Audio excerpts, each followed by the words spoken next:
My name is Emma Blake, and I'm 29 years old. 3 weeks from now, I will stand in a courtroom and watch my father's face drain of color. I will watch my mother grip the table as her perfect world collapses. I will watch bailiffs tackle a man who once controlled an empire, pressing his $1,000 suit into courthouse carpet while he screams about the people he knows, the power he has, the daughter who betrayed him. But right now, in this moment I'm about to describe, I know none of that. Right now, I'm about to open an envelope that will change everything. The bailiff will read a list. Item 1, Item 2, routine numbers that make my parents' lawyer smile with satisfaction. Then, Item 7. The judge will lean forward. Her eyes will narrow. "Stop," she'll say, her voice cutting through the courtroom like a blade. "Get security in here. Now!" My father will bolt from his chair. My mother will gasp.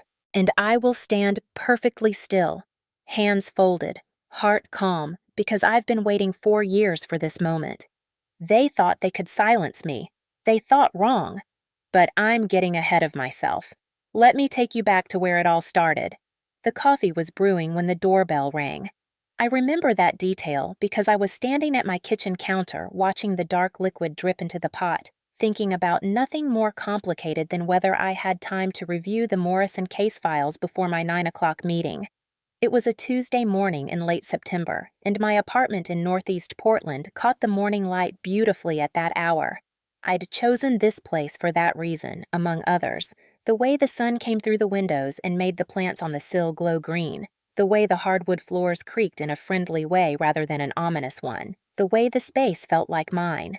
Every corner earned, every piece of furniture chosen with intention. The bookshelf I'd assembled myself at 2 in the morning, cursing at the instructions. The dining table I'd found at an estate sale and refinished over 3 weekends. The framed print of the Portland skyline that I'd saved up for. Buying it not because I needed it, but because I wanted it, and there was no one to tell me it was frivolous or impractical. I had built this life with my own hands. No trust fund, no family connections, just 4 years of working harder than anyone expected and saving every dollar I could spare. The doorbell rang again, more insistent this time. I set down my coffee cup, the blue ceramic one with the chip on the rim that I kept meaning to replace but never did, and walked to the door. Some instinct was already whispering that this wasn't a delivery, wasn't a neighbor asking to borrow something, wasn't anything routine. Maybe it was the way the bell had rung twice in quick succession. Maybe it was the fact that it was 7:45 in the morning, too early for solicitors but too late for emergency. I checked the peephole. The man on the other side wore a dark suit that probably cost more than my monthly rent. He held a manila envelope in one hand like it contained something contagious, something he wanted distance from as quickly as possible. His face was professionally neutral, but his eyes kept darting away from the door, settling on the hallway walls, the ceiling, anywhere but where someone might be watching him back. That was when I knew. I opened the door. "Emma Blake?" His voice was flat, rehearsed. "Yes. I need you to confirm your current address for the record." I recited it automatically, my mind already racing ahead, trying to calculate what this could be. A lawsuit from a client? No, I was a forensic accountant, not a CPA. I didn't have clients who could sue me. Something from the firm? Unlikely. Whitmore and Associates would have called first. "Please, sign here." He thrust a electronic pad toward me, stylus attached. I scrawled my signature and the envelope passed from his hands to mine. It was heavier than I'd expected. The paper was expensive, the kind you use when you want to project authority and permanence. The process server turned and walked away without another word, like he wanted to put as much distance as possible between himself and whatever I was about to read. I stood in the doorway for a long moment, watching him disappear down the stairs, hearing his footsteps echo in the stairwell, then fade to nothing.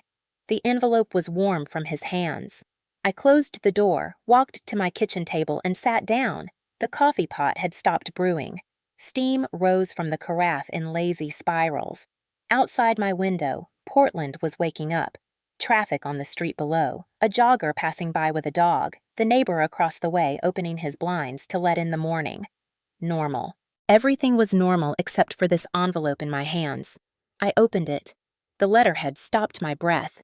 In the matter of the conservatorship of Emma Elizabeth Blake, petitioners Richard Blake and Catherine Blake, my parents, my own parents, were petitioning the court to declare me incompetent. I read the words 3 times before they assembled into meaning, before my brain would accept what my eyes were seeing. The legal language was dense, deliberately obtuse in the way legal documents always are, but the message underneath was clear enough. Pattern of emotional instability, financial immaturity, and reckless decision-making that renders the respondent unable to manage her personal affairs without substantial risk of significant harm to herself and others. They wanted control of everything. My bank accounts, my apartment, my car, my medical decisions, my life. They wanted to put their 29-year-old daughter, a senior forensic accountant who specialized in catching corporate fraud, under their legal guardianship like I was a child who couldn't be trusted with her own lunch money. I kept reading, each paragraph worse than the last. My career choice was described as evidence of poor judgment and inability to maintain stable employment. I'd been at Whitmore & Associates for 3.5 years, promoted twice, consistently rated as one of the top performers in my division. But according to this petition, my decision to work in forensic accounting rather than joining the family business showed oppositional behavior and rejection of parental guidance. My estrangement from the family was framed as self-imposed isolation requiring immediate intervention.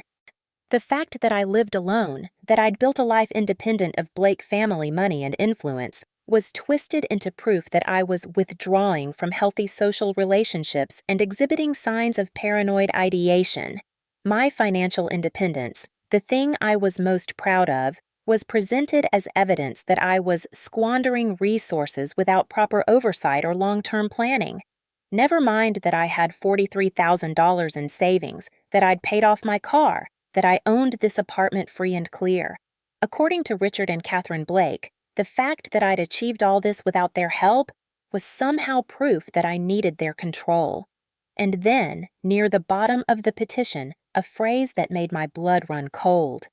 The respondent may possess materials that could endanger herself and others if not properly secured and managed by responsible parties. I set the papers down carefully, deliberately, like they might explode if I handled them too roughly. This wasn't about protecting me. This wasn't about concern for my well-being or worry about my mental health. This was about finding something specific, something they knew I had but couldn't get to without legal authority. I looked around my apartment, at the bookshelf filled with novels and professional journals, at the peace lily on the windowsill that I'd nursed from a struggling seedling into something thriving, at the framed photo of myself at my master's graduation, alone in the picture because I'd had no family there to celebrate with me, smiling anyway because I'd earned that degree with my own effort and my own money. This was my life. Every inch of it earned through 4 years of saying no to their calls, their offers, their attempts to pull me back into their orbit. And they thought they could take it. They thought they could walk into a courtroom and convince a judge that I was incompetent, unstable, in need of their guidance and control. They thought they could use the legal system as a weapon against me, dressed up in the language of parental concern. But more than that, and this was the part that made my hands shake as I held those papers, they thought they could get access to something I had, something dangerous enough that they were willing to go to these lengths to seize it: the hard drive.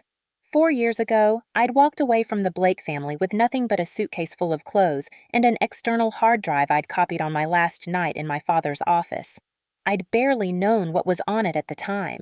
I just knew that the discrepancies I'd found in Blake Construction's accounting records, the questions I'd asked that made my father's face go cold and flat, the sudden termination of my internship, all of it pointed to something wrong, something hidden, something they desperately wanted to keep buried. For 4 years, that hard drive had sat in my safe. I'd opened it once, 6 months ago, finally ready to face whatever truth it contained. What I'd found had explained everything. And now, holding this petition in my hands, I understood why they'd finally made their move. They knew I had it. They knew I could destroy them. And they were trying to destroy me first. 6 months ago, on a Sunday afternoon when the rain was hammering against my windows and I had nothing to distract me from the thoughts I'd been avoiding for years, I'd finally opened the safe. The hard drive was exactly where I'd left it, black plastic shell holding secrets I'd been too afraid to confront. I'd carried it to my bed, connected it to my laptop, and watched the files populate across my screen. Hundreds of them. Thousands, maybe. Project folders, financial records, internal communications, all copied in a panic-fueled rush on a night 4 years ago when I was 25 years old and thought I understood what courage meant. I'd started with the folder labeled Riverside Bridge Renovation, 2019 to 2021. The invoice discrepancies hit me first. Pacific Steel Supply had billed Blake Construction for 400 tons of grade 60 rebar, the high-strength steel required for bridge load-bearing structures. Delivery receipts confirmed 400 tons received and signed for by Blake Construction's site manager. But an internal memo dated 3 weeks after delivery told a different story. Per directive, only 280 tons of grade 60 rebar delivered. Remainder substituted with grade 40 as discussed. Cost savings, $127,000. Update internal records accordingly, but maintain external documentation showing full grade 60 delivery. Grade 40 rebar was cheaper. It was also weaker, never intended for the stresses that a bridge would face. Someone had ordered the substitution, pocketed the difference, and documented it like it was routine business practice. The memo was signed with initials I recognized. R.B. Richard Blake, my father. I'd scrolled faster, my heart rate climbing with each new file. The original contract with Portland Department of Transportation specified premium concrete mix for all structural elements, but the internal version, the one not meant for client eyes, had a handwritten note scrawled in the margin. Use standard mix, pocket difference. The handwriting was familiar. I'd seen it on birthday cards when I was growing up, on notes left on the kitchen counter, on the documents I'd filed during my brief internship at Blake Construction.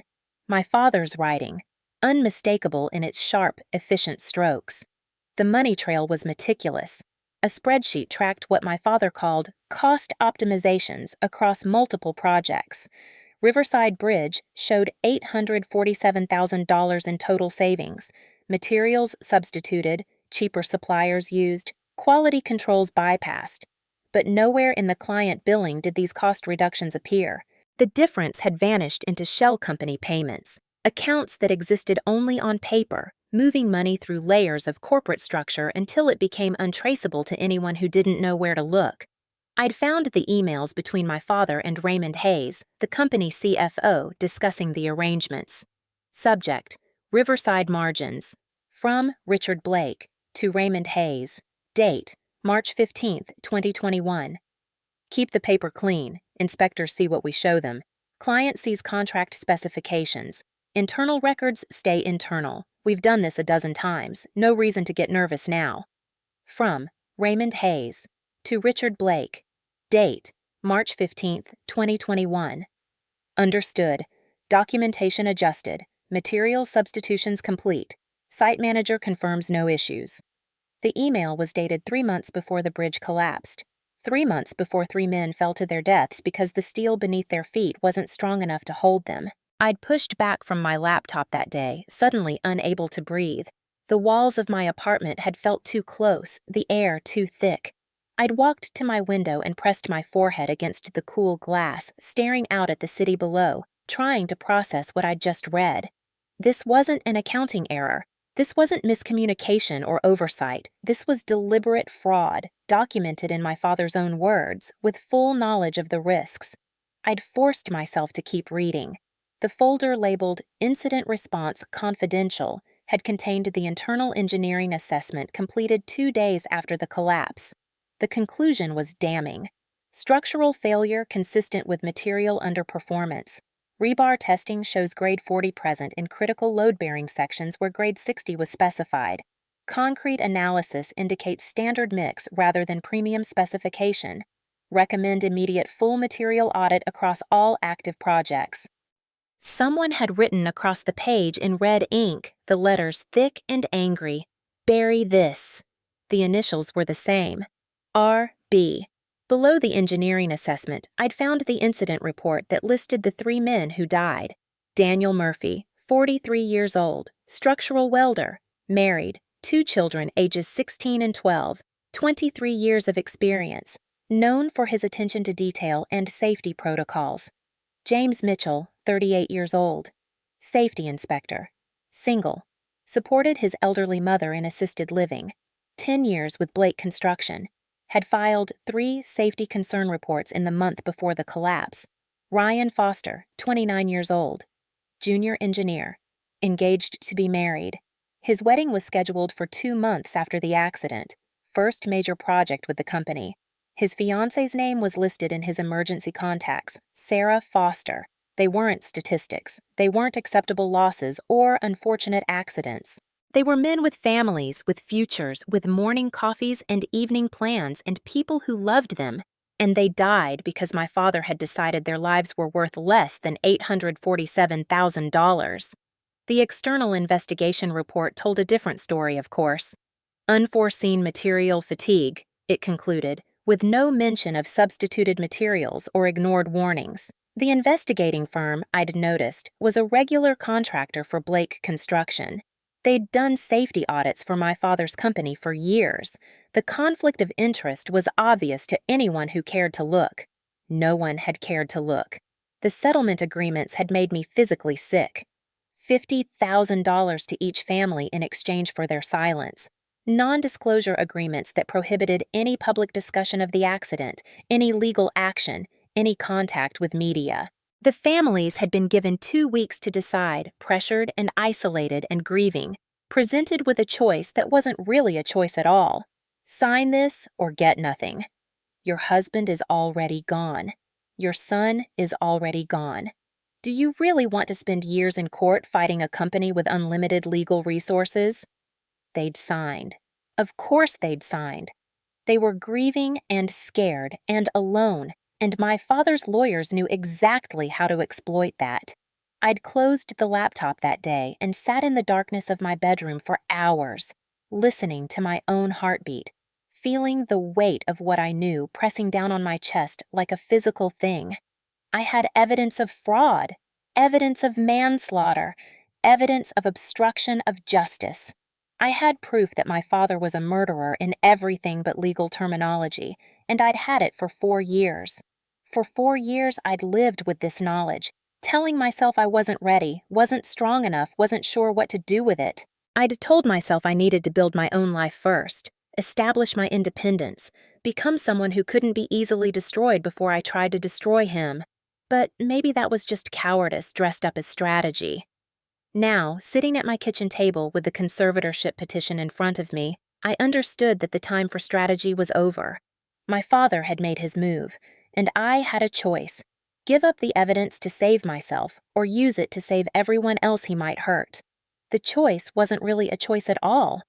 I spent the rest of that Tuesday researching lawyers who specialized in fighting conservatorships. It took me less than an hour to find her name appearing again and again in articles, case summaries, and legal blogs. Victoria Hayes, the woman who dismantled power grabs for a living. Her specialty was cases like mine.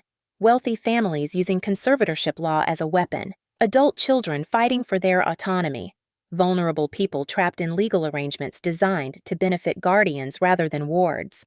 She'd taken on powerful families, corporations, even government agencies, and she won. Her website was professional but not flashy. No stock photos of lawyers in suits shaking hands. Just a simple headshot.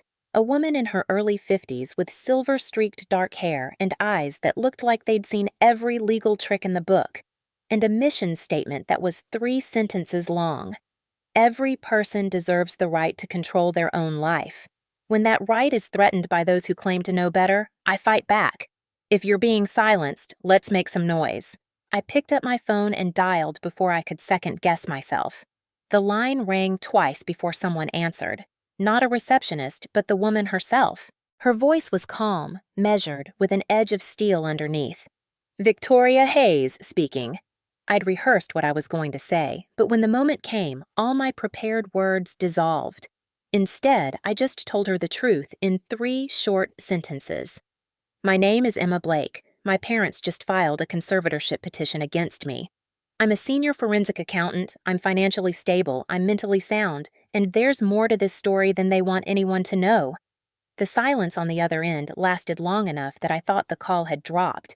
Then Victoria spoke again, and I could hear the shift in her tone, from professional courtesy to genuine interest. Emma, I've handled cases like this before. The wealthy don't file conservatorships out of love. They file them for control. A pause. Let me guess. You have something they want. Something they can't get any other way. My hand tightened on the phone. How did you know? Because in my experience, these petitions always have a hidden target. The conservatorship is just the mechanism. Her voice softened slightly. What is it? Property? Inheritance? Evidence of something they'd rather keep hidden? The last one, I said quietly. Then we need to talk. In person. Can you come to my office tomorrow morning? Yes. What time? 8 o'clock. Bring everything. Bank statements, tax returns, employment records, anything that proves your competence. She paused again. And Emma? Bring whatever it is they're really after. I'll need to know what we're protecting. The line went dead. I sat there holding my phone, staring at the screen, feeling something I hadn't felt in a long time. Hope. Small and fragile, but real. To understand why my parents did this, you need to understand who they are. The Blake family looked perfect from the outside. The kind of family that appeared in business magazine profiles and charity gala photo spreads. The kind of family that made other people wonder what it must be like to have that much success, that much influence, that much rightness in their lives.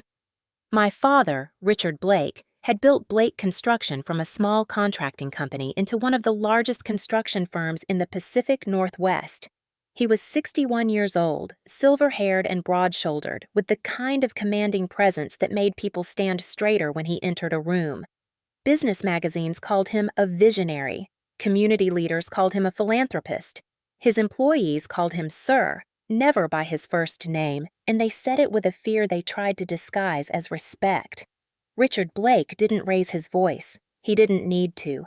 Every word he spoke carried the weight of a man who'd never been told no and couldn't imagine why anyone would start now. His love, if you could call it that, was transactional. Loyalty purchased, not earned. Affection measured in usefulness. He didn't have children. He had investments.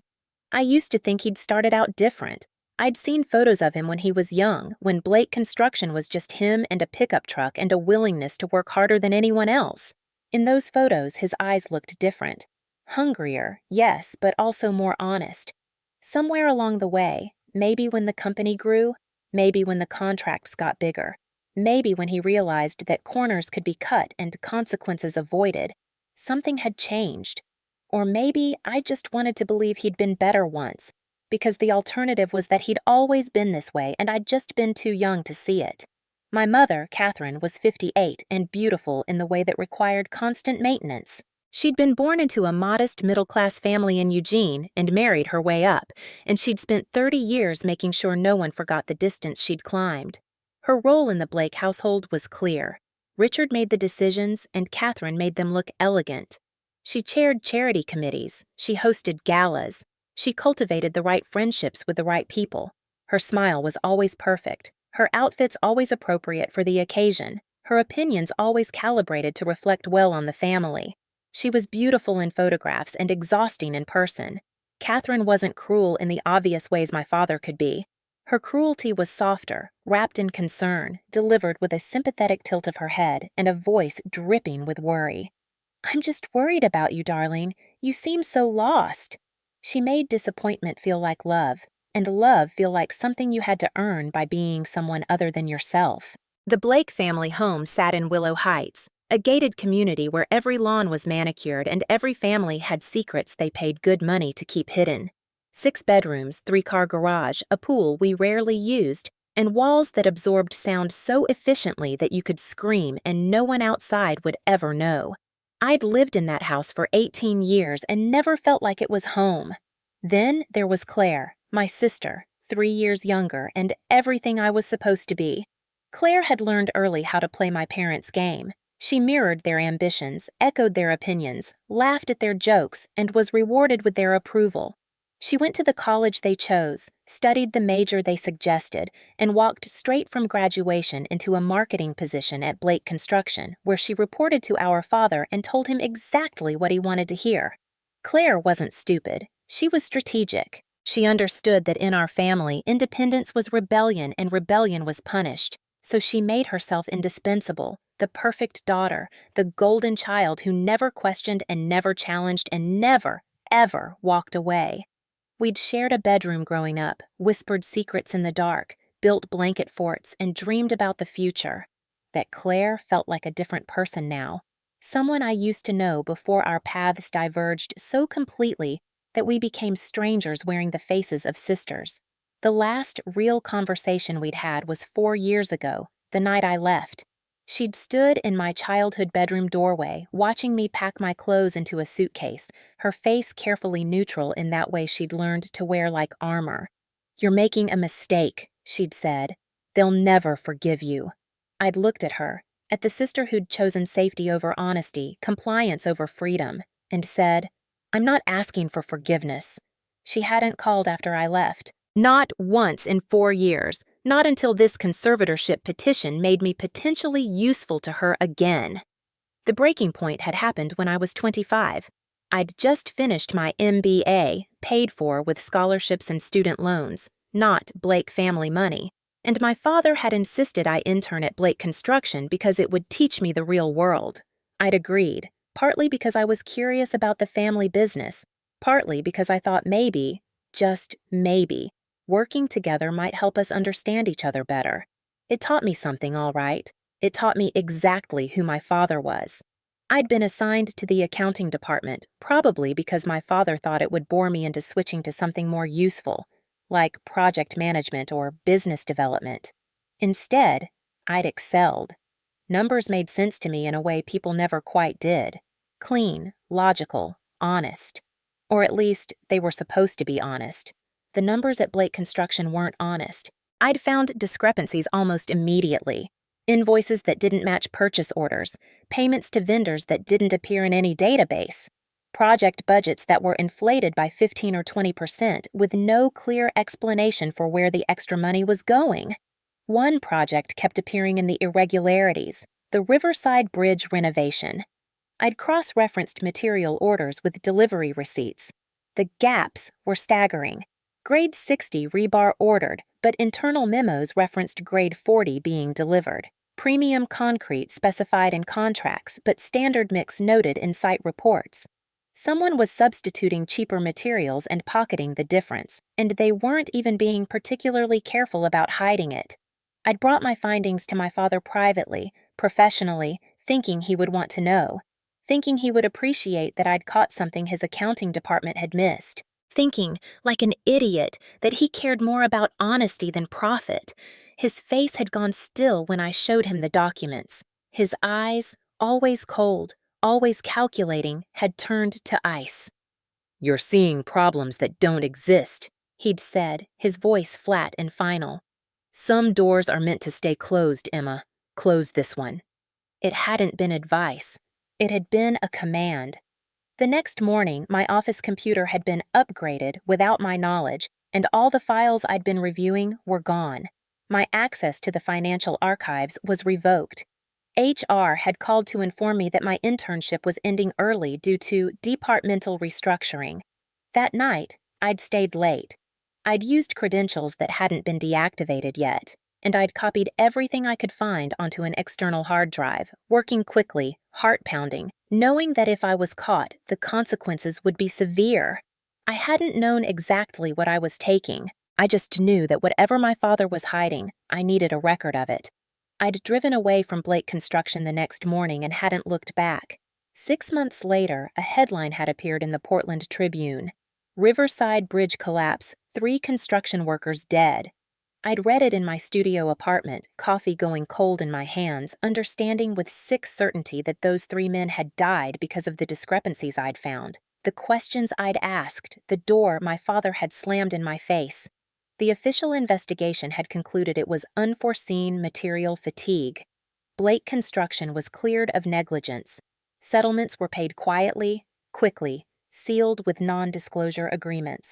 My father had given a statement expressing deep sympathy for the families of these tragic losses, and I'd sat alone in my apartment, knowing in my gut that those men's blood was on my father's hands, and wondering if some of it was on mine too, for walking away when I could have pushed harder, spoken louder, refused to be silenced.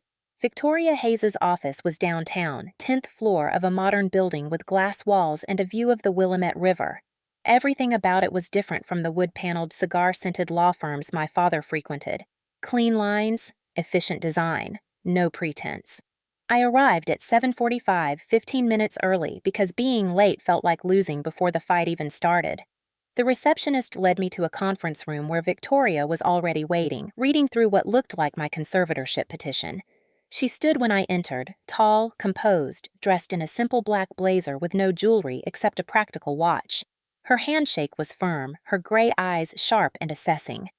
"Emma, thank you for coming." She gestured to a chair. "I've reviewed the petition your parents filed. On paper, it's absurd, which means we need to talk about what's really going on." I sat down and pulled out the folder I'd prepared. Bank statements showing consistent savings, credit reports with a score of 782, tax returns filed on time for 4 consecutive years, employment records documenting my promotions and raises. Victoria reviewed each document carefully, nodding as she worked through the stack. When she finished, she looked up at me with something that might have been approval. "Your parents' case is nonsense. You're clearly competent to manage your own affairs, which means this petition is about something else entirely." She leaned back in her chair. "What are they really after, Emma?" I hesitated for only a moment. Then I reached into my bag and pulled out the external hard drive, setting it on the conference table between us. "This." And then I told her everything. The internship, the discrepancies I'd found, my father's warning, the files I'd copied, my departure, the collapse, the 3 men who died, the cover-up, the settlements. 4 years of silence while I built a life and waited for courage I wasn't sure I'd ever find. Victoria listened without interrupting, her expression unreadable. When I finished, she picked up the hard drive and turned it over in her hands as if weighing its contents. "This isn't just a conservatorship defense anymore," she said quietly. "This is evidence of criminal fraud and negligent homicide. If this goes public, your father faces prison time, possibly significant prison time." "I know." "They know you have it. That's why they filed the petition. If they get conservatorship, they get control of all your assets, including this hard drive." She set it down carefully. "Emma, you need to understand what you're holding. This makes you dangerous to very powerful people. They won't just fight you in court, they'll fight dirty. Surveillance, intimidation, maybe worse." She paused, her eyes meeting mine directly. "Are you prepared for that?" I thought about Daniel Murphy, about James Mitchell, about Ryan Foster. I thought about their families, silenced with $50,000 and a piece of paper. I thought about my father writing "bury this" in red ink across an engineering report that could have saved lives. "I didn't survive 4 years of silence to stay quiet now," I said. "We go to war." Victoria nodded slowly, something like respect flickering in her gray eyes. "Then, we need more than files. We need witnesses, people who can testify to what Blake Construction did, people your father couldn't completely silence." I remembered the anonymous email I'd received once months ago from someone claiming to know about Riverside. I'd dismissed it as a scam at the time. Now I wondered. "I might know where to find one," I said. Victoria smiled, a small, sharp smile that reminded me why she was so good at what she did. "Then let's get started. We have a war to win." The email arrived 3 days after my meeting with Victoria. I was at my desk at Whitmore and Associates, reviewing financial statements for the Morrison fraud case, when my phone buzzed with a notification. The sender was an encrypted address, just a random string of numbers and letters that meant nothing.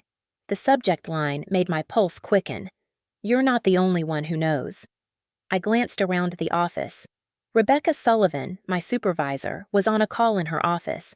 The junior accountants were absorbed in their work, headphones on, oblivious. I opened the email. Emma Blake, I know what you have. I know what Blake Construction did to Riverside Bridge. They buried the truth 5 years ago. They buried the people who asked questions. I was one of those people. I survived. Barely. If you're planning to fight them, you'll need more than files. You'll need someone who was there, someone who saw what happened, someone they tried to erase but failed. Meet me if you want the full picture. Public place. Your choice. Come alone, and I'll come alone. A former believer. My hands were shaking. I read the message 3 times, searching for signs it was a trap. The phrasing was careful, specific. This person knew about the files, they knew about Riverside, and they claimed to have survived something Blake Construction had tried to bury. I forwarded the email to Victoria with a single line. Is this real or a trap? Her response came within minutes. Could be either. But if it's real, this is exactly the witness we need. Public place, daylight, tell me where you're going. If it's a trap, at least we'll know how far they're willing to go. I hit reply on the anonymous email, typing quickly before I could second-guess myself. Tomorrow, 2 p.m. Riverside Coffee on Hawthorne. I'll be wearing a gray coat. Come alone. I will too. The response came so fast it made my breath catch. I'll find you. Whoever this person was, they'd been waiting, watching, ready to reach out the moment I showed I was willing to fight. That should have frightened me more than it did. The surveillance started the next morning. I noticed the car as I left my apartment building, walking toward the parking garage across the street. It was a black sedan with windows tinted so dark I couldn't see inside. Engine running, parked at the corner in a spot that gave a clear view of my building's entrance. I'd never seen it there before, and I'd lived in this neighborhood for 3 years. I told myself it was nothing. Someone waiting to pick up a friend, a rideshare driver between calls. Portland was full of black sedans, but something in my gut disagreed, and 4 years of living on guard had taught me to trust that instinct. I kept walking, kept my pace steady, didn't look back. The parking garage was dim and cool, my footsteps echoing off concrete walls. I reached my Honda on the second level and was unlocking the door when I caught movement in my peripheral vision. A shadow near the stairwell, there and then gone. I turned quickly, keys clutched in my fist like a weapon, heart hammering against my ribs. Nothing, just empty parking spaces and fluorescent lights buzzing overhead. But the feeling remained, pressing against my skin like humidity before a storm. Someone was watching me. I drove to work with my eyes fixed on the rearview mirror as much as the road ahead. The black sedan pulled out of its parking spot when I did, settling 3 cars behind me in traffic. I changed lanes. It changed lanes. I took an unexpected right turn onto a side street, my pulse racing. The sedan continued straight, disappearing around the corner. Coincidence, I told myself again. But my hands were shaking on the steering wheel, and Victoria's warning echoed in my mind. They'll fight dirty. Surveillance, intimidation. Maybe worse. They knew I was preparing something. They were letting me know they were watching. The message was clear. Back off, or face consequences. I tightened my grip on the wheel and kept driving. I'd come too far to be frightened into silence now. At work, I struggled to focus. The Morrison case blurred on my screen, numbers refusing to resolve into meaning. My thoughts kept returning to the anonymous email, to the black sedan, to the meeting I'd arranged for this afternoon. During my lunch break, I stepped outside and called Victoria. There was a car following me this morning, I said without preamble. Black sedan, tinted windows. It pulled away when I changed routes, but it was there. Expected, Victoria said, her voice calm. They know you're building a case. They're trying to intimidate you, make you second-guess every decision. A pause. How are you holding up? I'm scared, I admitted. But I'm angrier than I am scared. Good. Keep that anger. Channel it. Her tone shifted slightly. About this meeting this afternoon. I don't love that you're going alone, but I understand why it has to be that way. Public place is smart. Text me when you arrive and when you leave. If I don't hear from you within 30 minutes of your last text, I'm calling the police. Understood. And Emma?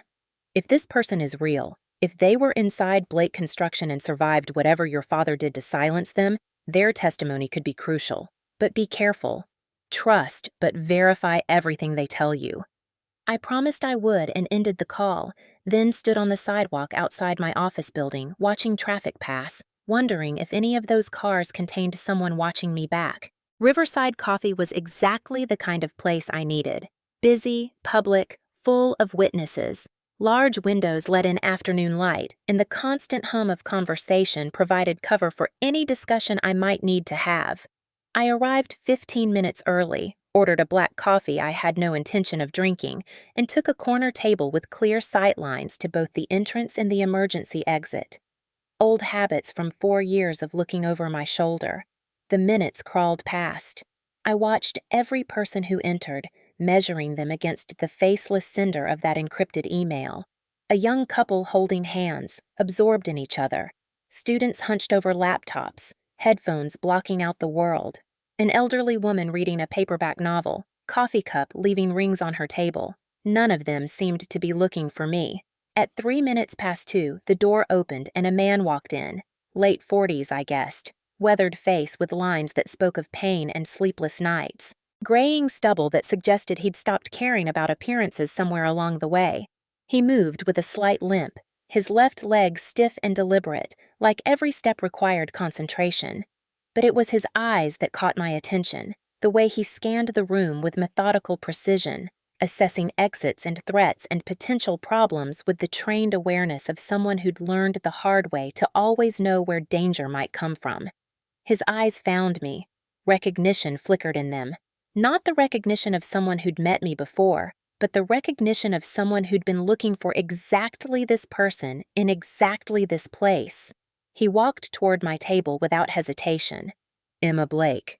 It wasn't a question. And you are? Tyler Anderson. He paused, and something shifted in his expression. Grief, maybe, or guilt, or some combination of both. I used to work for your father. I was on Riverside Bridge the day it collapsed. My breath caught. This was the survivor. This was the man Blake Construction had tried to erase. He gestured to the chair across from me. May I? I nodded, unable to find words. Tyler sat slowly, carefully, like his body hurt in ways he'd learned to live with but never quite gotten used to. He folded his hands on the table, and I noticed the scars immediately. Burn marks on his knuckles, surgical scars running up his forearms, the edges of them visible beneath his rolled-up sleeves. His left leg was stiff beneath the table, and I could see the outline of a metal brace under his jeans. This was a man who'd paid a physical price for something. The question was what? You're probably wondering if this is a trap, Tyler said quietly. If I'm working for your father, if this is some elaborate setup to get information about what you know. The thought crossed my mind. Smart. He pulled out his phone, tapped a few times, then turned the screen toward me. This is my driver's license. Tyler James Anderson, born March 15, 1978, current address in Southeast Portland. You can verify all of this. I can show you my hospital records from the collapse, my termination papers from Blake Construction, my unemployment filings. Whatever you need to confirm I am who I say I am. I looked at the license, memorizing the details, already planning to run a background check the moment I got home. But something about the way he offered the information, straightforward, almost weary, like he'd expected to have to prove himself, made me think he was telling the truth. You said in your email that Blake Construction tried to bury you. What did you mean? Tyler's jaw tightened. He looked down at his scarred hands, and when he spoke again, his voice was rough with emotion he was trying to control. I saw you copy those files 4 years ago. The world seemed to tilt. What? June 18th, 2021. Late evening. You were in the server room at Blake Construction downloading files onto an external hard drive. I was working late, doing a final review on some structural calculations. Security camera caught you on my monitor feed. He looked up, meeting my eyes. I erased the footage, made sure no one else would ever see it. My mind raced. He'd known for 4 years. He'd protected me without my knowledge. hidden my theft from the people who would have destroyed me for it. Why? The question came out barely above a whisper. Because I hoped someday you'd use them. Tyler's voice was quiet but firm. I've been waiting 4 years to see if you had the courage. When I saw the conservatorship filing in the public records last week, I knew they'd found out you had evidence, and I knew you'd need help. He leaned forward slightly. Emma, I have evidence too. Documents they couldn't erase. Photographs I took before the collapse. Witness statements from workers who saw what was happening. But alone, my testimony isn't credible. I'm a disgruntled former employee with an axe to grind. Combined with your financial records, your father's signatures, those emails, together we can tear down the walls they've built. Tell me what happened, I said. Tell me everything. Tyler's story came out in pieces, each fragment building a picture I'd only glimpsed from the outside. He'd been a structural engineer at Blake Construction for 15 years, a trusted employee who believed in the work, believed in the company, believed that building things, bridges and buildings and infrastructure that would last generations, was honorable work worth doing well. When he was assigned as lead engineer on the Riverside Bridge renovation, he'd thought it was recognition of his dedication, his reward for 15 years of loyalty. Then the materials started arriving wrong. The first shipment of rebar came in April 2021, Tyler said, his fingers tracing patterns on the coffee cup he'd ordered but barely touched. I was on site for the delivery, checked the manifests against the specifications. Everything looked right on paper. 400 tons of grade 60 rebar, exactly what we'd ordered. But when I actually inspected the steel, started running tests, the numbers were off. Tensile strength was too low. Carbon content didn't match. I ran the tests 3 times, thinking I'd made a mistake. He shook his head. I hadn't. They'd delivered grade 40 and documented it as grade 60. He'd reported it to the project manager, who'd told him he was being paranoid. He'd escalated to Raymond Hayes, the CFO, who'd responded with corporate politeness that boiled down to the same message: stay in your lane. So I wrote a formal memo, Tyler continued. Documented every discrepancy, every test result, every risk factor. Explained in detail what would happen if we used substandard materials on load-bearing sections. Sent it to Hayes, to your father, to the safety department. The memo disappeared, not filed away, not archived, just gone, like it never existed. That was when Tyler had understood. This wasn't oversight or miscommunication. This was policy. I started noticing the same pattern on other projects. Cheaper concrete than specified. Substituted materials. Safety inspections that got delayed or skipped entirely. Blake Construction was cutting corners systematically, and anyone who objected was removed. His voice dropped. I should have quit then. Should have gone to the city, to the state licensing board, to anyone who would listen. But I had 15 years invested. My daughter was starting college. My retirement was tied up in the company. I told myself I'd document everything, build an airtight case, then take it to the authorities. I told myself I had time. The day of the collapse, Tyler had been on the bridge section inspecting welds. It was a Tuesday morning, unseasonably warm for October. He remembered that detail because he'd taken off his jacket, left it in his truck, felt the sun on his shoulders while he worked. I felt the vibration first, he said, his voice distant now, reliving it. This deep wrongness in the steel beneath my feet. Like the bridge was groaning under weight it couldn't hold. I'd been doing this work for 20 years. I knew what that feeling meant. He'd shouted a warning, started running toward the edge of the section, toward solid ground. Behind him, he heard Daniel Murphy yell to the others, heard the sharp crack of metal beginning to fail. The section buckled, metal screaming like something alive. I was maybe 10 feet from the edge when the steel beneath me gave way. Tyler had fallen 20 feet onto scaffolding below. Broken leg in 3 places, cracked ribs, second-degree burns from sparking electrical cables. He'd blacked out from the pain, woke up 3 days later in a hospital room with machines beeping around him and his wife crying at his bedside. The first thing he'd seen after his wife's face was the news playing on the television mounted to the wall. Riverside Bridge collapse, 3 workers dead. 3 men who'd been standing where Tyler had been standing moments before. Daniel Murphy, the best welder Tyler had ever worked with, James Mitchell, the safety inspector who actually gave a damn about safety, Ryan Foster, the young engineer who was supposed to get married that summer. 5 feet, Tyler said, his voice breaking. That was the difference between me and them. 5 feet farther from the break point, that's all. 5 feet and 3 seconds and I'm alive and they're dead. He'd carried that distance like a wound that would never heal. While Tyler was still in the hospital, Blake Construction had sent visitors. Not my father himself. He was too smart for that. But HR representatives with folders full of forms and offers that seemed generous on the surface. Full severance package. Complete medical coverage for all injuries sustained.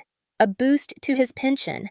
All he had to do was sign an agreement stating that the accident had been caused by unforeseeable circumstances, that Blake Construction bore no liability, and that he would not discuss the incident publicly or pursue any legal action. Tyler had refused. 2 weeks after he returned to work, still on crutches, still in pain, but determined to finish the documentation he'd started, he'd been called into Raymond Hayes's office and fired for performance issues. His medical coverage was terminated the same day. His pension was contested in court, a battle he was still fighting 5 years later, and no engineering firm in the Pacific Northwest would hire him. "Your father doesn't just silence people," Tyler said, his voice flat and hard. "He erases them, makes them unemployable, makes their expertise worthless, makes it so nobody will believe them even if they try to speak." He'd spent 5 years trying to make his survival mean something. He'd tried contacting journalists who'd listened politely and then done nothing. He'd tried the licensing board, who'd investigated and found no wrongdoing. He'd tried lawyers who'd told him he had no case without hard evidence and no credibility as a lone whistleblower with an obvious grudge. "But you," Tyler said, looking at me with something like hope in his tired eyes. "You have the financial records, the emails, your father's own words documenting the fraud. That's what I never had. Proof that it wasn't just my word against his." I pulled out my laptop, opened it, and turned the screen toward him. "Is this what you're talking about?" I pulled up the files I'd copied, the material substitution memos, the emails between my father and Raymond Hayes, the internal engineering report that had been buried. Tyler's hands shook as he scrolled through the documents. When he looked up at me, his eyes were wet. "This is it. This is everything I tried to prove for 5 years. His voice was thick. "Emma, with these files and my testimony about what I saw, what I tried to report, what happened when I wouldn't stay quiet, we can prove your father knew exactly what he was doing, that he chose profit over lives, that Daniel and James and Ryan died because of decisions he made." "Then let's make sure their deaths weren't meaningless," I said. "Help me take him down." Tyler reached across the table and shook my hand, his scarred palm rough against mine. "Welcome to the war," I said. Before we left the coffee shop, Tyler leaned close, his voice dropping to barely a whisper. "They've been following me for 3 years now. Cars parked outside my apartment. People on foot who show up too often in places I go. If you saw a black sedan near your building this morning, that wasn't coincidence. From now on, assume nothing is private. Assume everything you say and do is being watched." My stomach dropped. "You're sure?" "I'm sure." His expression was grim. "They're scared. And scared rich people with something to lose are the most dangerous kind." We exchanged contact information using encrypted messaging apps Tyler recommended, then left separately, 5 minutes apart. I drove home, taking random turns, watching my mirrors, my heart pounding with a mixture of fear and exhilaration. I had an ally, a witness, someone who'd been inside Blake Construction and survived my father's attempts to destroy him. But I also had confirmation that I was being watched, followed, monitored. The war had truly begun.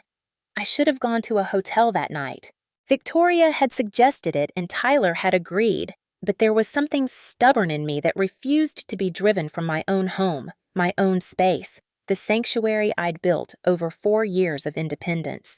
That stubbornness almost cost me everything. I arrived home just after 8, parking in my usual spot in the garage across from my building. The black sedan was nowhere to be seen, but Tyler's warning echoed. Assume everything you say and do is being watched. I climbed the stairs to my floor, third floor, apartment 3C, rounded the corner toward my door, and stopped. The door was ajar, not by much, 2 inches, maybe less. But I always locked my door. Always.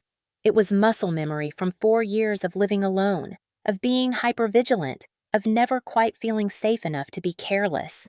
I stood frozen, staring at that thin strip of darkness visible through the gap. My keys were in my hand, my phone in my pocket. Every instinct screamed at me to run, to call 911, to get away from whatever waited inside, but I needed to know. I pushed the door open slowly, using my elbow to avoid smudging any fingerprints that might remain on the surface. The living room revealed itself in stages as the door swung wider. Drawers pulled open, contents scattered across the floor. Couch cushions displaced, thrown aside like afterthoughts. Papers from my home office spread across every surface, some crumpled, some torn. The violation hit me like a physical blow, stealing the breath from my lungs. This was my sanctuary. The space I'd built piece by piece over 4 years. Now it looked like a crime scene. I stood in the doorway listening for any sound that might indicate the intruders were still inside. Silence. Just the hum of my refrigerator and the distant noise of traffic outside. They were gone, but they'd left their message written in chaos across everything I owned. I moved through the apartment carefully, cataloging the damage without touching anything. Kitchen cabinets hung open, containers shifted and examined. The bathroom medicine cabinet had been searched, bottles rearranged. My bedroom was the worst. Closet doors thrown wide, clothes pushed aside, shoeboxes emptied onto the carpet. They'd been thorough, methodical, professional. This wasn't random vandalism or opportunistic theft. My television still hung on the wall. My laptop sat untouched on the kitchen table where I'd left it that morning. They hadn't taken electronics or valuables. They'd been searching for something specific, and the realization of what that something was made my pulse race even faster. The safe. I knelt at my bedroom closet, pushing aside scattered clothing, and felt along the baseboard until my fingers found the hidden latch. The false panel swung open. The safe sat exactly where I'd left it, combination lock untouched, door still sealed. They hadn't found it. Relief flooded through me so intensely it made me dizzy. I opened the safe with trembling hands and pulled out the hard drive, still there, still intact. The evidence of my father's crimes, still in my possession. But for how long? They would come back. They would keep looking until they found what they wanted. I needed to move this somewhere safe, somewhere they couldn't reach. First, though, I needed documentation. I pulled out my phone and dialed 911, my voice steadier than I expected as I reported a break-in at my address. The dispatcher told me an officer would arrive within 30 minutes and instructed me not to touch anything.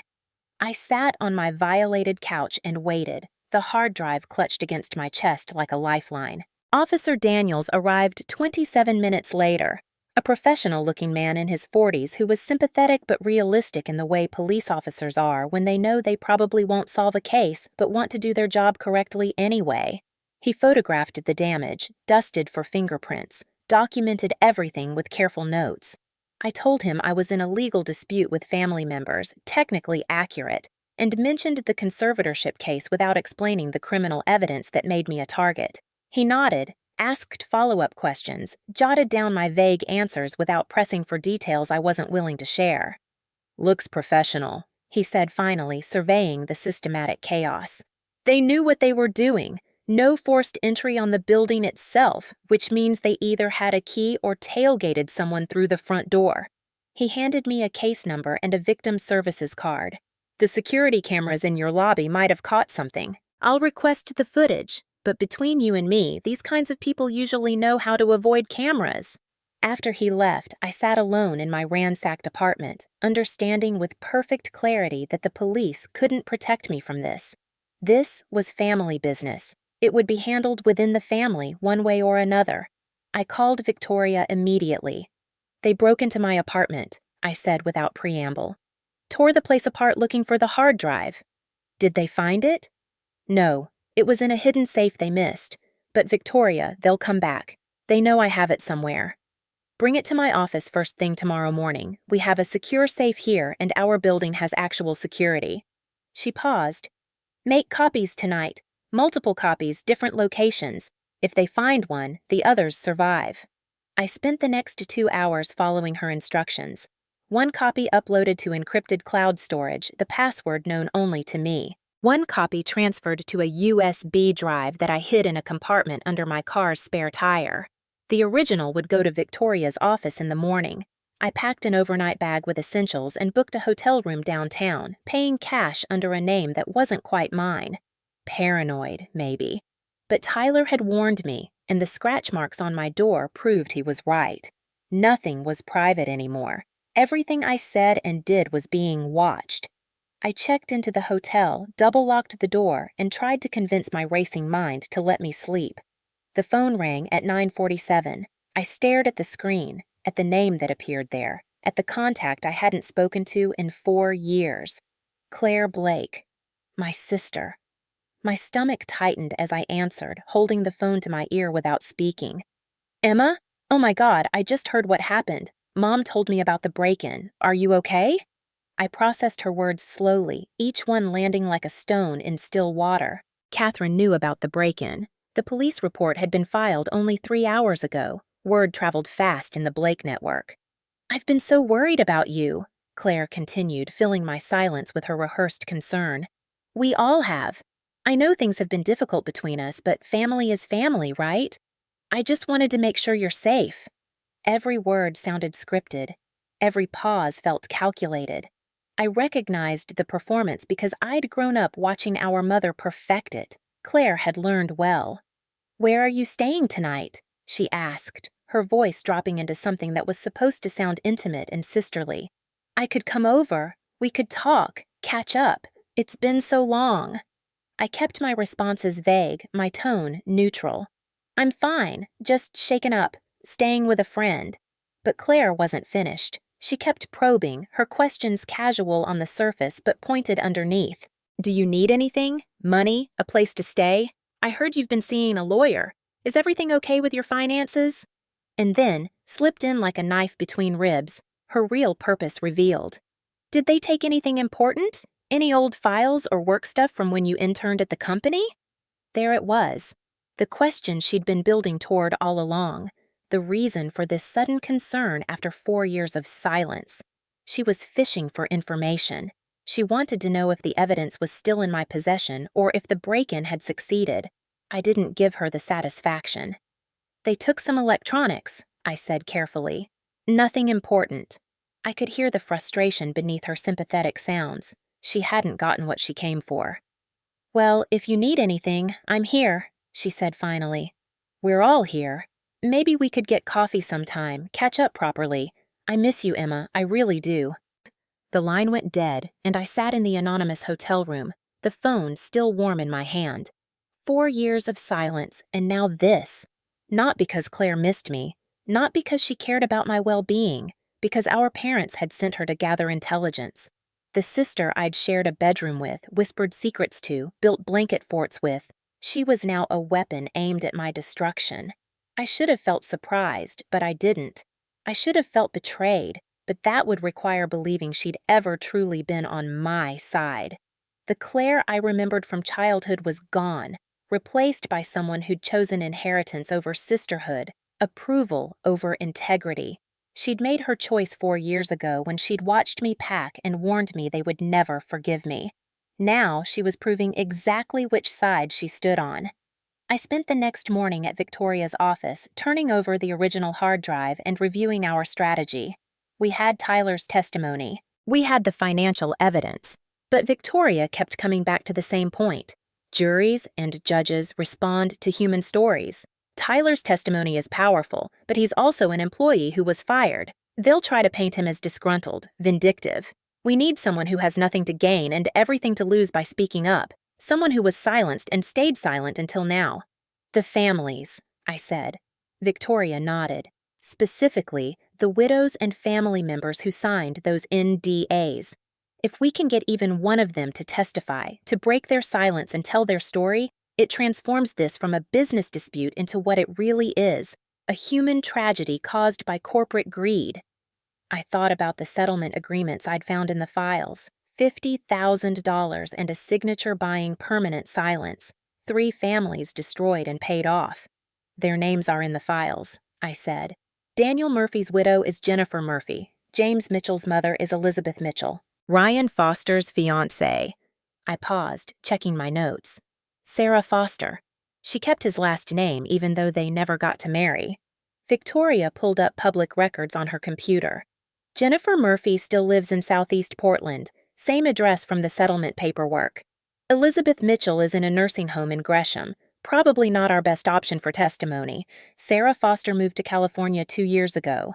Jennifer Murphy, then, I said. Should we call first? Victoria shook her head.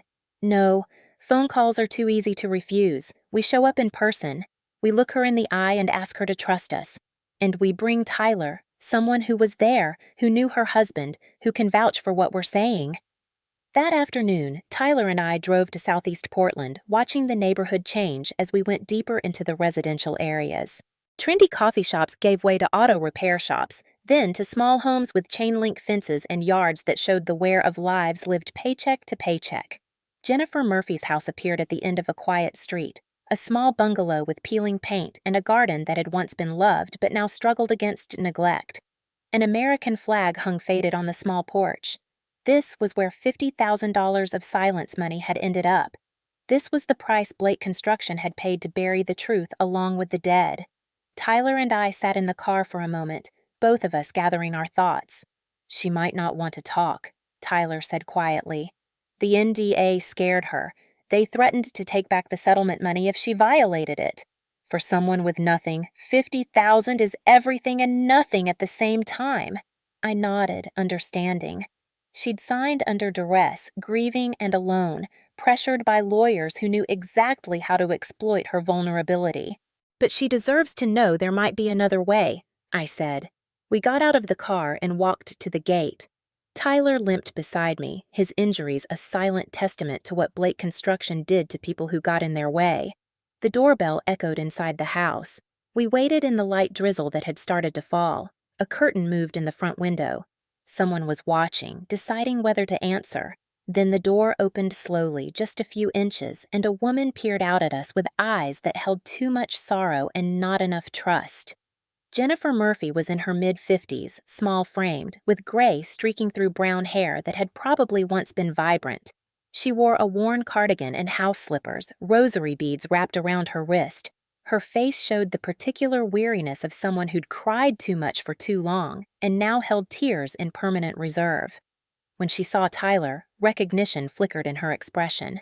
Tyler Anderson. Her voice was soft, shaped by years in America but with roots still reaching back to somewhere else. I remember you from the funeral. Tyler nodded. I remember you too, Jennifer. I'm sorry I haven't come sooner. Her eyes moved to me, and the weariness returned. Suspicion hardened her features. Who is she? Tyler glanced at me, and I knew this was my moment to earn trust or lose it entirely. This is Emma Blake, he said. Jennifer's face changed immediately. The name hit her like a slap. She stepped back, hand moving to the door as if to slam it shut. Blake, you're one of them. I spoke quickly before she could disappear behind that door and the walls she'd built around her grief. Richard Blake is my father, but I'm not here for him. I'm here because of what he did to Daniel, to you, to all of us. She studied my face for a long moment, searching for lies or hidden motives. Then she looked at Tyler. You trust her? Tyler nodded slowly. She has evidence, Jennifer. Real evidence. Financial records, emails, proof of what they did. She's fighting them, and she needs your help. The silence stretched, broken only by the sound of rain dripping from the porch eaves. Finally, Jennifer stepped aside. Come in, but I can't promise anything. The living room was small and immaculately clean, despite the age of the furniture. Plastic covers protected the couch. Religious icons hung on every wall. The Virgin Mary, crucifixes, images of saints watching over the space with painted eyes. But what drew my attention was the corner dedicated to Daniel. It was a shrine built from love and loss. A large framed photograph dominated the space. A man in work clothes, hard hat tucked under his arm, broad smile lighting up his face. He looked strong, capable, alive. Candles surrounded the photo, some burned down to stubs, others fresh. Artificial flowers added color that real ones couldn't sustain. His wedding ring sat in a small glass box, catching the dim light. Other photographs covered nearby shelves. Daniel and Jennifer on their wedding day, 30 years younger and full of hope. 2 children, a daughter in a graduation gown, a son in military uniform. 3 grandchildren with young faces that would never know their grandfather. "My children don't visit much," Jennifer said quietly, following my gaze. "Too painful, they say. My daughter blames me for signing the paper. My son says I should have fought." Her voice was hollow. "They don't understand. I had nothing to fight with." She sat in a chair facing the shrine, gesturing for us to take the couch. Tyler and I sat, acutely aware that we were sitting in a space built entirely around grief. Jennifer began speaking without prompting, as if she'd been waiting years for someone willing to listen. "The day of the collapse, I was home making lunch. Daniel had left that morning like always, kissed me goodbye, said he'd be home by 6. We were going to watch a movie that night. Something funny. He'd rented it the day before." Her hands twisted the rosary beads, fingers moving along the familiar pattern. "The phone call came at 11:37. I remember looking at the clock. A voice I didn't recognize telling me there'd been an accident, that I needed to get to the hospital.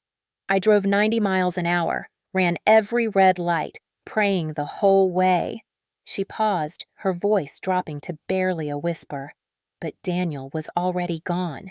They wouldn't let me see him, said it was better that way, that I should remember him as he was." The funeral had been paid for by Blake Construction, a generous gesture, everyone had said. Then the lawyers had come. 3 of them, expensive suits, sitting right where you are now. Jennifer looked at us with eyes that had seen the worst of human nature dressed up in professional courtesy. They offered $50,000, immediate payment. All I had to do was sign an agreement never to discuss the accident publicly, never pursue legal action, never tell anyone what Daniel had said the night before. "What did he say?" I asked gently. Jennifer's eyes filled with tears, but her voice stayed steady. "The night before the collapse, Daniel couldn't sleep. He sat at our kitchen table until 2 in the morning. I found him there staring at nothing. I asked what was wrong." She closed her eyes, remembering. "He said, 'Jennifer, the steel they're using, it's not right.' I told them. I wrote reports. Nobody listens. They care about money, not safety. Something bad is going to happen. I can feel it in my bones." A tear rolled down her cheek. "I told him to quit, find another job. We'd figure out the money. He said we needed the insurance, the pension, that he'd try one more time to make them listen. One more time." Her voice broke. "The next morning he kissed me goodbye and went to work. That was the last time I saw my husband alive." The silence in the room was absolute. "The lawyers told me I had 3 days to decide," Jennifer continued. "Take the money or get nothing. They said I couldn't win against Blake Construction. They had unlimited resources, connections, lawyers who'd drag it out for years. By the time I got any justice, if I got it at all, I'd be old and broken and bankrupt. I had no savings. Daniel was our only income. The mortgage was 3 months behind. His mother needed medical care we couldn't afford. The funeral expenses were piling up." She looked at us with something like shame in her eyes. "I signed on day 3. I needed to bury my husband. I needed to feed myself. I needed to survive." Her voice hardened. "And for 5 years, I've hated myself for it. They bought my silence for the price of a used car. Daniel deserved better. The truth deserved better." She rose from her chair and disappeared into the bedroom, returning with a manila folder clutched to her chest. I signed their paper, but I kept copies of everything. The NDA, the settlement agreement, the letters they sent threatening me if I talked. She handed me the folder. I don't know why. Maybe I hoped someday someone would care. I opened the folder carefully. The documents confirmed everything she'd said. Standard victim silencing tactics, legal language designed to intimidate, payment structured to look like generosity while buying permanent silence. But there was something else tucked into the back of the folder. A handwritten note in the margin of Jennifer's copy of the NDA, a date, and a single sentence in her careful handwriting. June 2nd, 2021, the night before he died. Daniel knew the steal was wrong. I looked up at her, and she nodded. "Your father knew," Jennifer said, her voice shaking with 5 years of suppressed anger. "Daniel told his supervisors. They told Richard Blake. He knew the bridge was dangerous, and he let my husband walk onto it anyway, let him die to save money." She stood straighter, her voice growing stronger. "That's not an accident. That's murder with paperwork." The word hung in the air between us. Murder. She was right. There was no other word for what my father had done. I reached across and took Jennifer's weathered hands in mine. "I have evidence, financial records proving the fraud. Tyler can testify about the material substitutions. And now, I have your story, what Daniel knew, what they paid to bury." I squeezed her hands gently. "Jennifer, I can't bring Daniel back. I can't undo 5 years of silence, but I can make them answer for what they did. If you're willing to testify, to break the NDA, I'll make sure you're protected." Jennifer looked at me for a long moment, tears streaming down her face, but something else burning in her eyes now. Something that looked like fire. "For 5 years, I've lit candles and prayed for justice." Her voice was steady now. "Maybe God sent you instead of an angel. Tell me what I need to do." Before I could answer, my phone rang. The caller ID made my blood run cold. Richard Blake. Tyler and Jennifer watched as I answered, my hand steady despite my racing heart. "Emma." My father's voice came through the speaker, cold, controlled, exactly as I remembered. "We need to talk about what you're doing." I said nothing, waiting. "I know you've been meeting with people, asking questions. I know about the engineer." A pause. "I know about the widow." My blood ran cold. They'd been watching more closely than I'd realized. "You think you're building something," Richard continued, his voice like ice, "but you're digging your own grave. When the court declares you incompetent, everything you own becomes family property, your bank accounts, your apartment, your little files." He paused for emphasis. "Everything, Emma, including the things you're trying so hard to hide." I kept my voice steady, matching his ice with my own. "Is that a confession, Father? You just admitted you know about the files. You just admitted this conservatorship isn't about my well-being. Thank you for clarifying your motives." The pause that followed was brief but telling. He'd said too much, and he knew it. "Don't be clever, Emma. You're not equipped for this fight. You never were." The line went dead.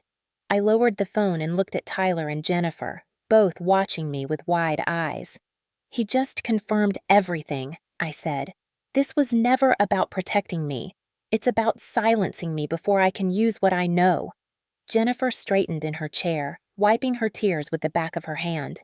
"What will you do?" I thought of Daniel Murphy, of James Mitchell and Ryan Foster, of the families paid to forget, of the truth buried under legal documents and threats. "What he never expected," I said. "I'll stop being silent." That night, I drove from Jennifer's house back toward the hotel where I'd been staying, my mind racing with everything I'd learned, everything I now had to work with. Tyler's testimony, Jennifer's story, the hard drive evidence. It was coming together. We had a case. We had a chance. I was so focused on planning our next steps that I almost didn't notice the headlights behind me.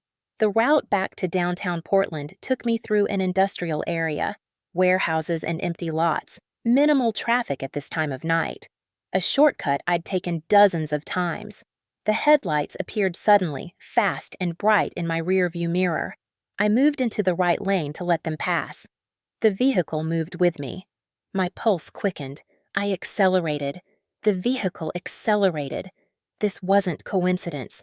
I gripped the steering wheel tighter, my mind racing through options.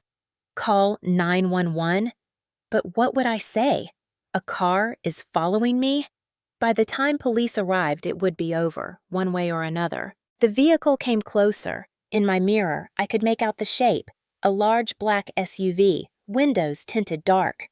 Then it rammed me from behind. The impact sent my Honda lurching forward. I fought for control, hands white-knuckled on the wheel, heart hammering against my ribs. No, no, no! The words came out as a prayer, a plea. The SUV pulled back, then accelerated again. This time the impact was harder, more deliberate. My car fishtailed, tires screaming on asphalt. I tried to brake, to change lanes, to do anything that would help me escape. But the driver of the SUV was skilled, experienced. They knew exactly what they were doing. A third impact, this one angled to send me spinning. Time slowed. I saw the concrete barrier ahead, saw my car sliding toward it, helpless to stop the momentum. Tyler's words echoed in my head. They'll fight dirty. Maybe worse than that. This was worse than that. This was attempted murder. The car hit the barrier with a sickening crunch of metal and glass. The airbag deployed, slamming into my face. Pain exploded through my head, my chest, everywhere. Then, darkness. I woke to the sound of sirens. Pain, everywhere. I tried to move, gasped at the sharp ache in my ribs. My head felt like it had been split open. Through the shattered windshield, I could see the black SUV, stopped briefly on the road behind me. I couldn't see through the tinted windows, couldn't see who was driving, but I could feel them watching, confirming their work was done. Then the SUV accelerated and disappeared into the night. I fumbled for my phone with shaking hands. The screen was cracked but functional. I dialed 911, my voice barely working. Accident, hit and run, need help. The dispatcher's voice was asking questions I couldn't process. The world was tilting, fading. Emma Blake, I managed. Tell Victoria Hayes. Tell her they tried. Darkness pulled me under. I woke to the smell of antiseptic and the steady beep of machines. The hospital room swam into focus slowly. White walls, fluorescent lights, an IV line running into my left arm. My head throbbed with a dull, insistent ache. My ribs felt like they'd been used as a punching bag. You're awake, thank God. Tyler Anderson sat in the chair beside my bed, his weathered face tight with worry. He stood when I stirred, moving closer. What happened? My throat was dry, my voice barely a whisper. Hit and run. The driver fled the scene, but Emma... He held up a small black object, an external hard drive. This was in your car. I went to the impound lot before it got processed, saved the backup. Relief flooded through me despite the pain.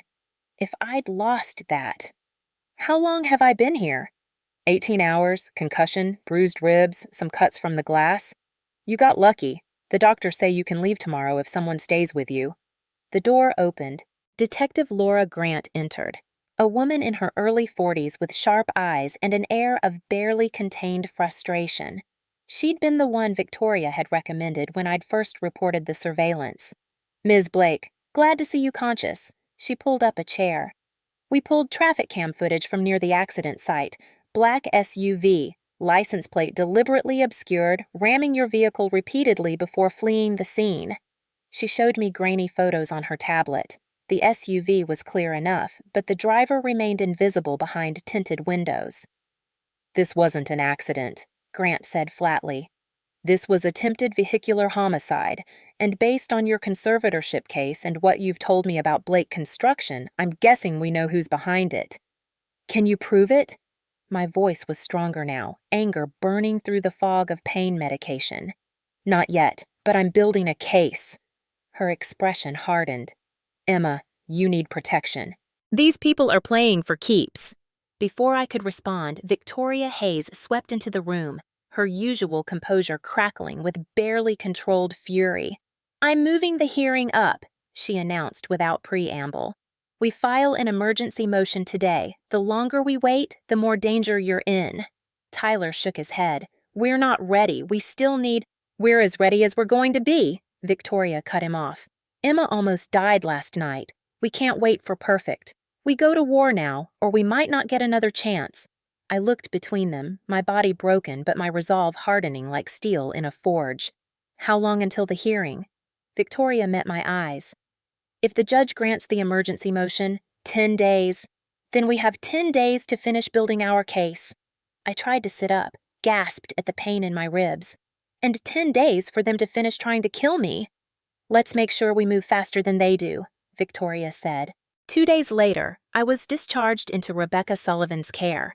My supervisor had insisted I stay at her house rather than return to my ransacked apartment or risk another hotel. Victoria had arranged for the emergency hearing. Judge Margaret Harrison had granted the motion, clearly concerned by the accident report in the case file. We set up a war room in Victoria's conference room, whiteboards covered with timelines, witness lists, evidence inventory. Boxes of documents lined the walls. Everyone gathered, Victoria and her associates, Tyler, Detective Grant as a consultant, Rebecca, Dr. Patricia Wong, who'd conducted a legitimate psychological evaluation of me. Victoria outlined our strategy, but I noticed Tyler seemed distracted. When she asked about his engineering reports, he hesitated in a way that made my instincts prickle. Something was wrong. After the meeting, I pulled Tyler aside. "What aren't you telling us?" He looked at me for a long moment, conflict warring in his tired eyes. Then he sighed, the sound of a man about to confess something that had been eating him alive. "There's something I need to tell you. Something that could destroy our case." My stomach dropped. The first shipment of substandard materials arrived 6 months before the collapse, Tyler said, his voice pained. I noticed immediately. Tested the rebar. Definitely grade 40, not grade 60. But you didn't report it right away. No. The word came out like a confession. I was up for promotion. Senior VP of Engineering. Raymond Hayes told me if I played ball on a few projects, showed I was a team player, the position was mine. Benefits doubled, pension tripled. My daughter was starting college. He looked away, shame written across his face. I looked the other way for 3 months, told myself it would probably be fine, that maybe I was wrong, that I'd document everything and report it eventually. Then what happened? I couldn't sleep anymore. Kept seeing images of what would happen if the bridge failed. Started imagining families getting phone calls like Jennifer got. His voice broke. So I finally reported it, wrote the memos, went to your father directly. They buried it, and 2 months later, 3 men died. The silence hung heavy between us. Philip Thornton will use this against you, I said quietly. He'll say you're just as guilty, that you're only testifying to cover your own ass. I know. Tyler met my eyes. I could walk away, protect myself. But Emma, those men died, and I could have prevented it if I'd been braver 3 months earlier. I can't bring them back, but I can make sure their deaths meant something.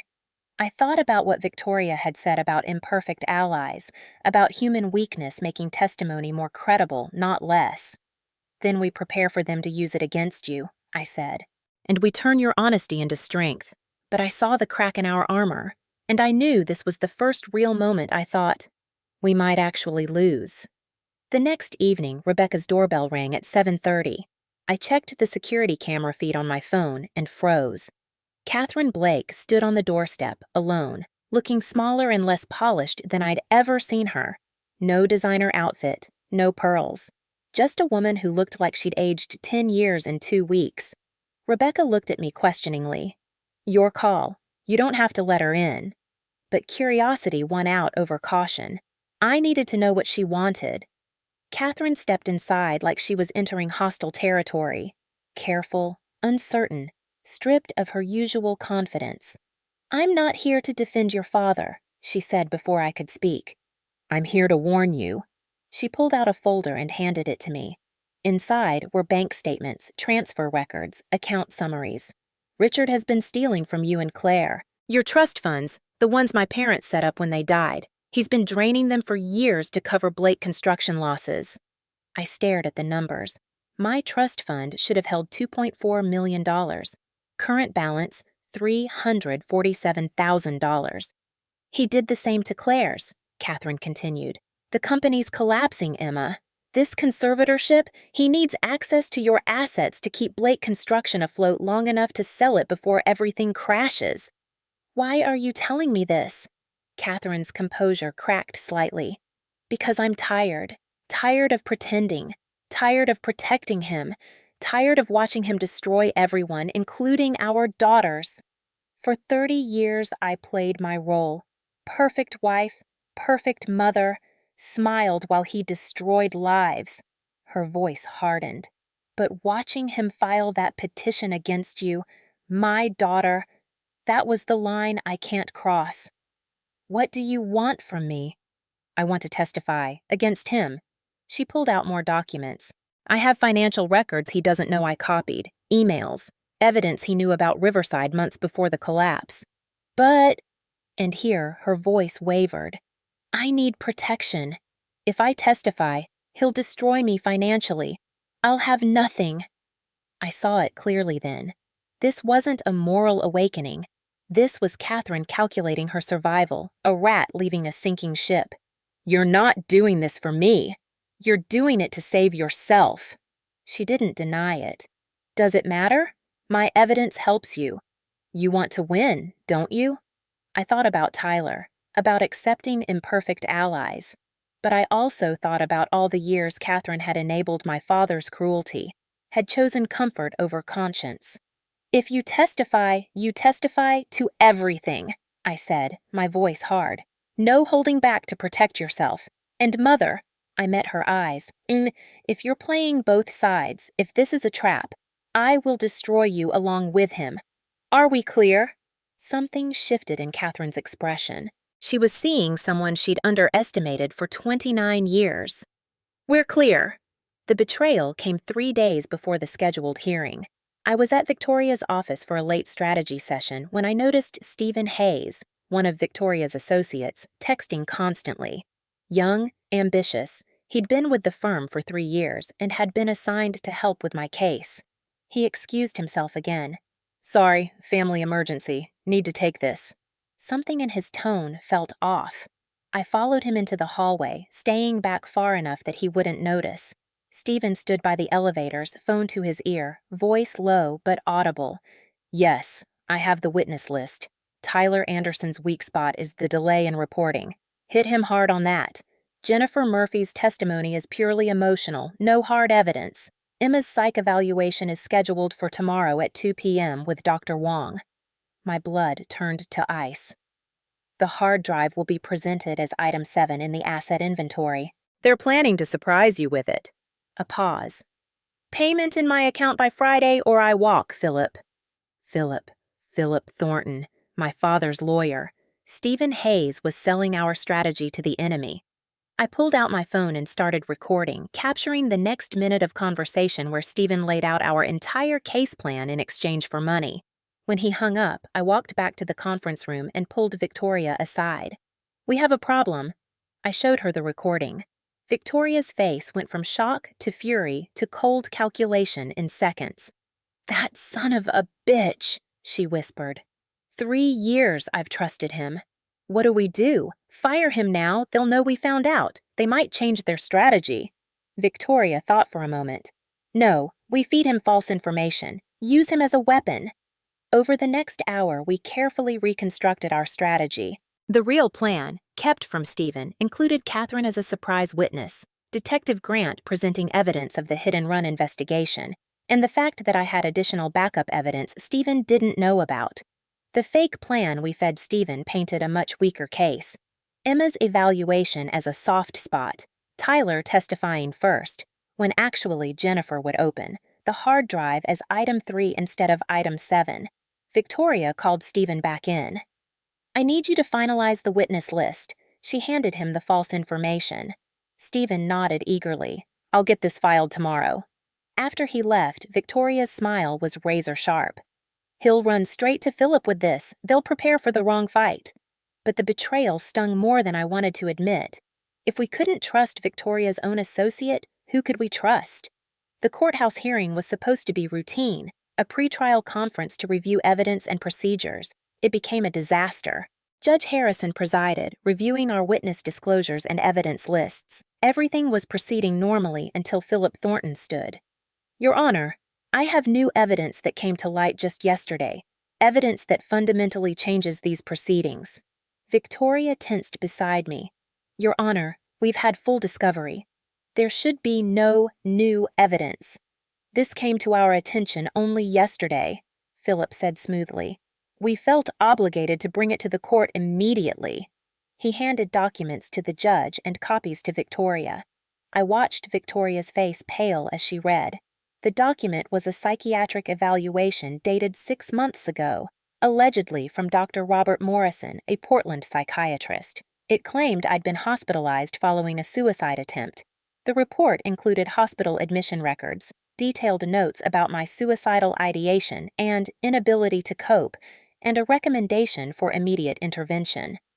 Every word was a fabrication. I'd never been hospitalized. I'd never met Dr. Morrison. I'd never attempted suicide. But the documents looked official. Hospital seals, signatures, professional letterhead. "Your Honor, this is fraudulent," Victoria said immediately. "My client was never hospitalized, never met this doctor. This is manufactured evidence." Philip's response was smooth as silk. "I understand Ms. Hayes is defending her client vigorously, but we have hospital records, psychiatric notes, the evaluating doctor's signature. If Ms. Blake disputes this, perhaps she's experiencing the very memory issues Dr. Morrison documented." Gaslighting in real time. Judge Harrison examined the documents carefully. "Ms. Blake, do you have any recollection of this hospitalization?" "None, Your Honor, because it never happened." My voice shook with fury. "I've never met Dr. Robert Morrison. I've never attempted suicide. This is a fabrication designed to undermine my credibility." "Ms. Hayes, do you have evidence contradicting these documents?" Victoria stood. "I can obtain my client's complete medical records. I can depose Dr. Morrison. I can prove these are forgeries, but I need time." Philip sprang his trap. "Your Honor, given the seriousness of these allegations, that Ms. Blake may be a danger to herself, we request the court order an immediate psychiatric evaluation by an independent expert, and we request the hearing be postponed until that evaluation is complete." Victoria argued fiercely, but Judge Harrison looked genuinely concerned. "Ms. Hayes, if there's any possibility your client is in crisis, I have an obligation to ensure her well-being. I'm ordering an independent psychiatric evaluation by Dr. Francis Drummond, a court-appointed specialist."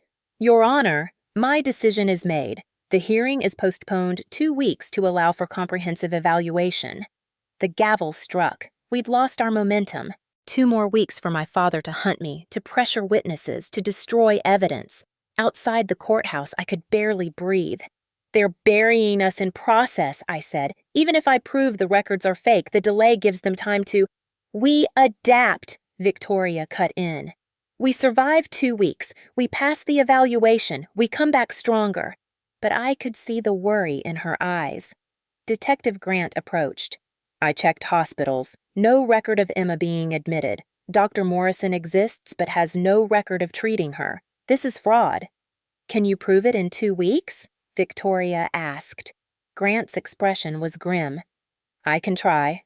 While I prepared for Dr. Drummond's evaluation, Claire was facing her own crisis. She showed up at Rebecca's house 5 days before the rescheduled hearing, looking terrible, makeup unable to hide the dark circles, hands shaking as she clutched a coffee cup. "I need to tell you something," she said without preamble. "Dad called me into his office yesterday." She pulled out a USB drive with trembling hands. "He has video of me from college, junior year, spring break in Cabo. I was drunk driving back from a party. I hit a parked car and drove away." Her voice cracked. "Dad made the police report disappear, paid off the car owner, buried everything. This USB has footage from the bar's parking lot. Shows me getting into the driver's seat, clearly intoxicated. Shows me hitting that car and leaving." I understood immediately. "He's blackmailing you." Claire nodded, tears streaming. "DUI, hit and run, leaving the scene. He said if I don't testify against you, this goes to the district attorney. Criminal charges, probably felony, career over, maybe jail." She looked at me with desperate eyes. "I have to choose between you and my future. And Emma, I don't know what to do." Part of me wanted to be angry, but I saw Catherine and Claire, a woman forced into complicity through fear and leverage. "Did anyone get hurt in the accident?" "Just property damage. The car was empty." "Then it's serious but not violent. First offense. You'd probably get probation. Community service.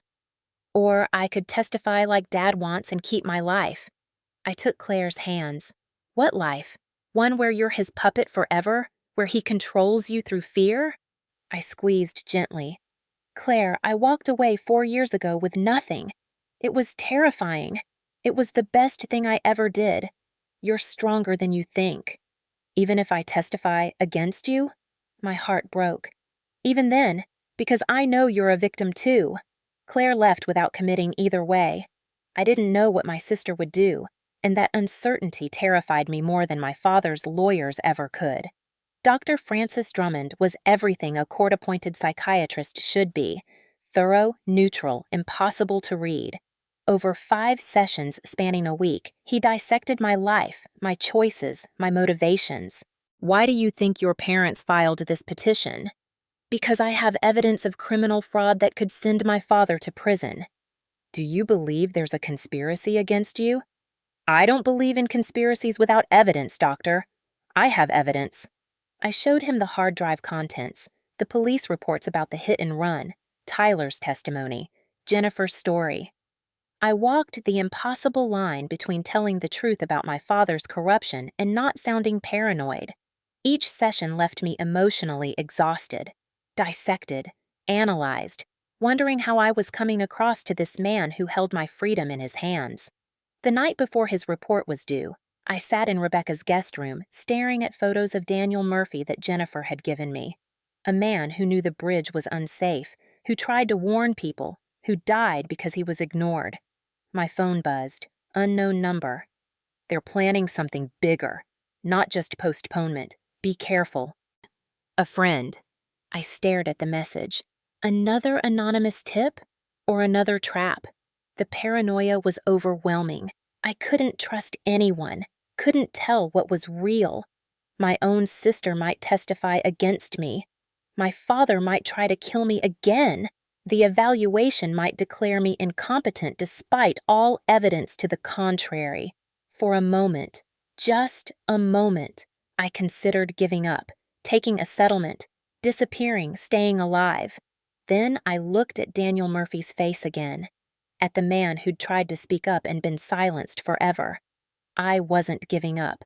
I was going to war, and whatever came next, I'd face it standing. 24 hours before the hearing, Victoria's office felt like a command center preparing for war.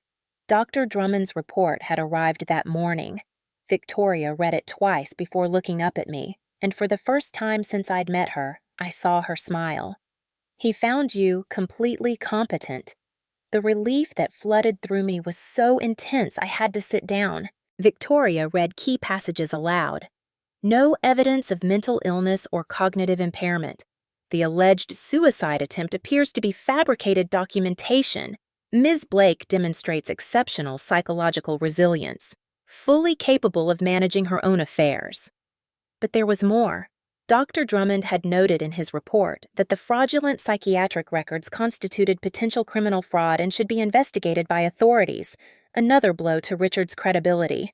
"This is huge," Victoria said. "Combined with our witnesses and evidence, we're in a strong position." Tyler spoke up from across the table. "What about Claire? Do we know which way she's going?" I shook my head. "I haven't heard from her since she told me about the blackmail. I have to assume she's testifying for them." Catherine arrived then. She'd been staying at a hotel since separating from Richard. She pulled out her phone and showed us photos she'd taken. Richard meeting with a man in a parking garage, money being exchanged. "I followed him yesterday. The man is Vincent Cross, private investigator with a criminal record. Assault, intimidation, extortion." My blood ran cold. The hit and run. Detective Grant, who'd been reviewing documents, looked up sharply. "I'll bring Cross in for questioning, but without direct evidence linking him to the accident. It's circumstantial." Victoria's expression was calculating. "We don't need to prove it for criminal court. We just need to create reasonable inference for the conservatorship judge. This goes to motive. Richard is desperate and dangerous." She turned to address the whole room. "Tomorrow, we end this. Here's the real order." She walked us through the strategy, the one Stephen Hayes didn't know about. Rebecca Sullivan first, establishing my competence. Dr. Patricia Wong with the legitimate psychological evaluation. Then Jennifer Murphy, emotional opening they wouldn't expect. Tyler Anderson, prepared for attacks on his credibility. Catherine Blake as surprise witness. Then me. Finally, the asset inventory with the hard drive as item 7. And potentially Claire, though none of us knew which side she'd take. "Tomorrow," Victoria said, "we finish this, one way or another." The courtroom was packed. Media presence, colleagues from my firm, strangers interested in the case that had been making headlines. Construction, CEO, files conservatorship against daughter, fraud allegations surface.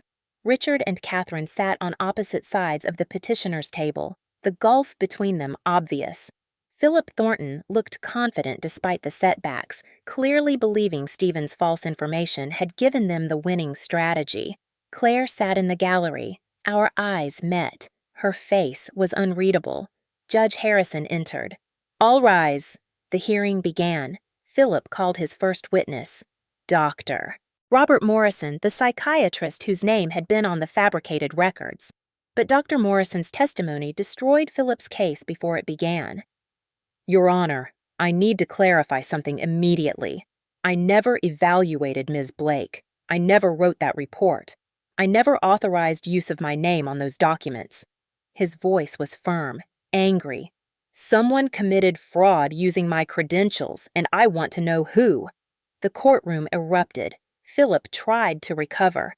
"Your Honor, we received these documents in good faith." "From whom?" Dr. Morrison demanded. "Because I'm pressing charges against whoever forged my signature." Judge Harrison was furious. "Mr. Thornton, do you care to explain how fraudulent documents ended up submitted to my court?" "Your Honor, I was provided these by my client. I had no reason to believe—" "You had every reason to verify." The judge's voice was ice. "This is sanctionable conduct. We'll address that later. Strike all references to doctor." "Morrison's evaluation. Continue with your case, counselor." Richard was glaring at Philip, his strategy collapsing in real time. Victoria's case began smoothly. Rebecca Sullivan testified to my professional excellence. 4 years of exemplary work, 2 promotions trusted with the firm's most sensitive cases. Dr. Patricia Wong presented her legitimate evaluation, methodically dismantling the fabricated psychiatric report. Philip's cross-examination went nowhere. Then Victoria called Jennifer Murphy. The small woman walked to the stand with quiet dignity, rosary beads on her wrist, carrying the weight of 5 years of grief and silence. Victoria kept it simple. "Mrs. Murphy, please tell the court about your husband Daniel." Jennifer's voice was soft but steady, shaped by years of pain into something stronger than steel. "My Daniel was a welder, 23 years of experience. Careful man, safe man, the best at his trade." She looked directly at Richard as she spoke. "The night before the Riverside Bridge collapsed, he couldn't sleep, sat at our kitchen table until 2 in the morning. I asked what was wrong." Her voice never wavered. He said, "Jennifer, the steel they're using, it's not right. I told them. I wrote reports. Nobody listens. They care about money, not safety. Something bad is going to happen." The courtroom was absolutely silent. I told him to quit, find another job. We'd figure out the money.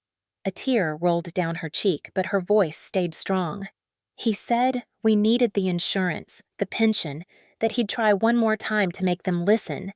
The next morning, he kissed me goodbye and went to work. That was the last time I saw my husband alive.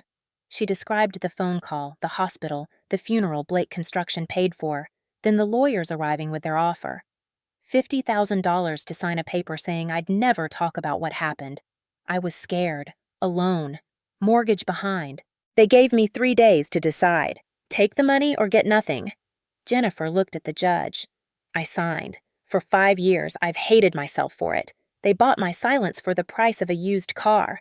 Then she turned back to Richard, her voice ringing clear. "But I'm talking now. My Daniel knew that bridge was unsafe. He told his supervisors. Richard Blake knew, and he let my husband walk onto that bridge anyway. Let him die to save money." She paused, letting the words sink in.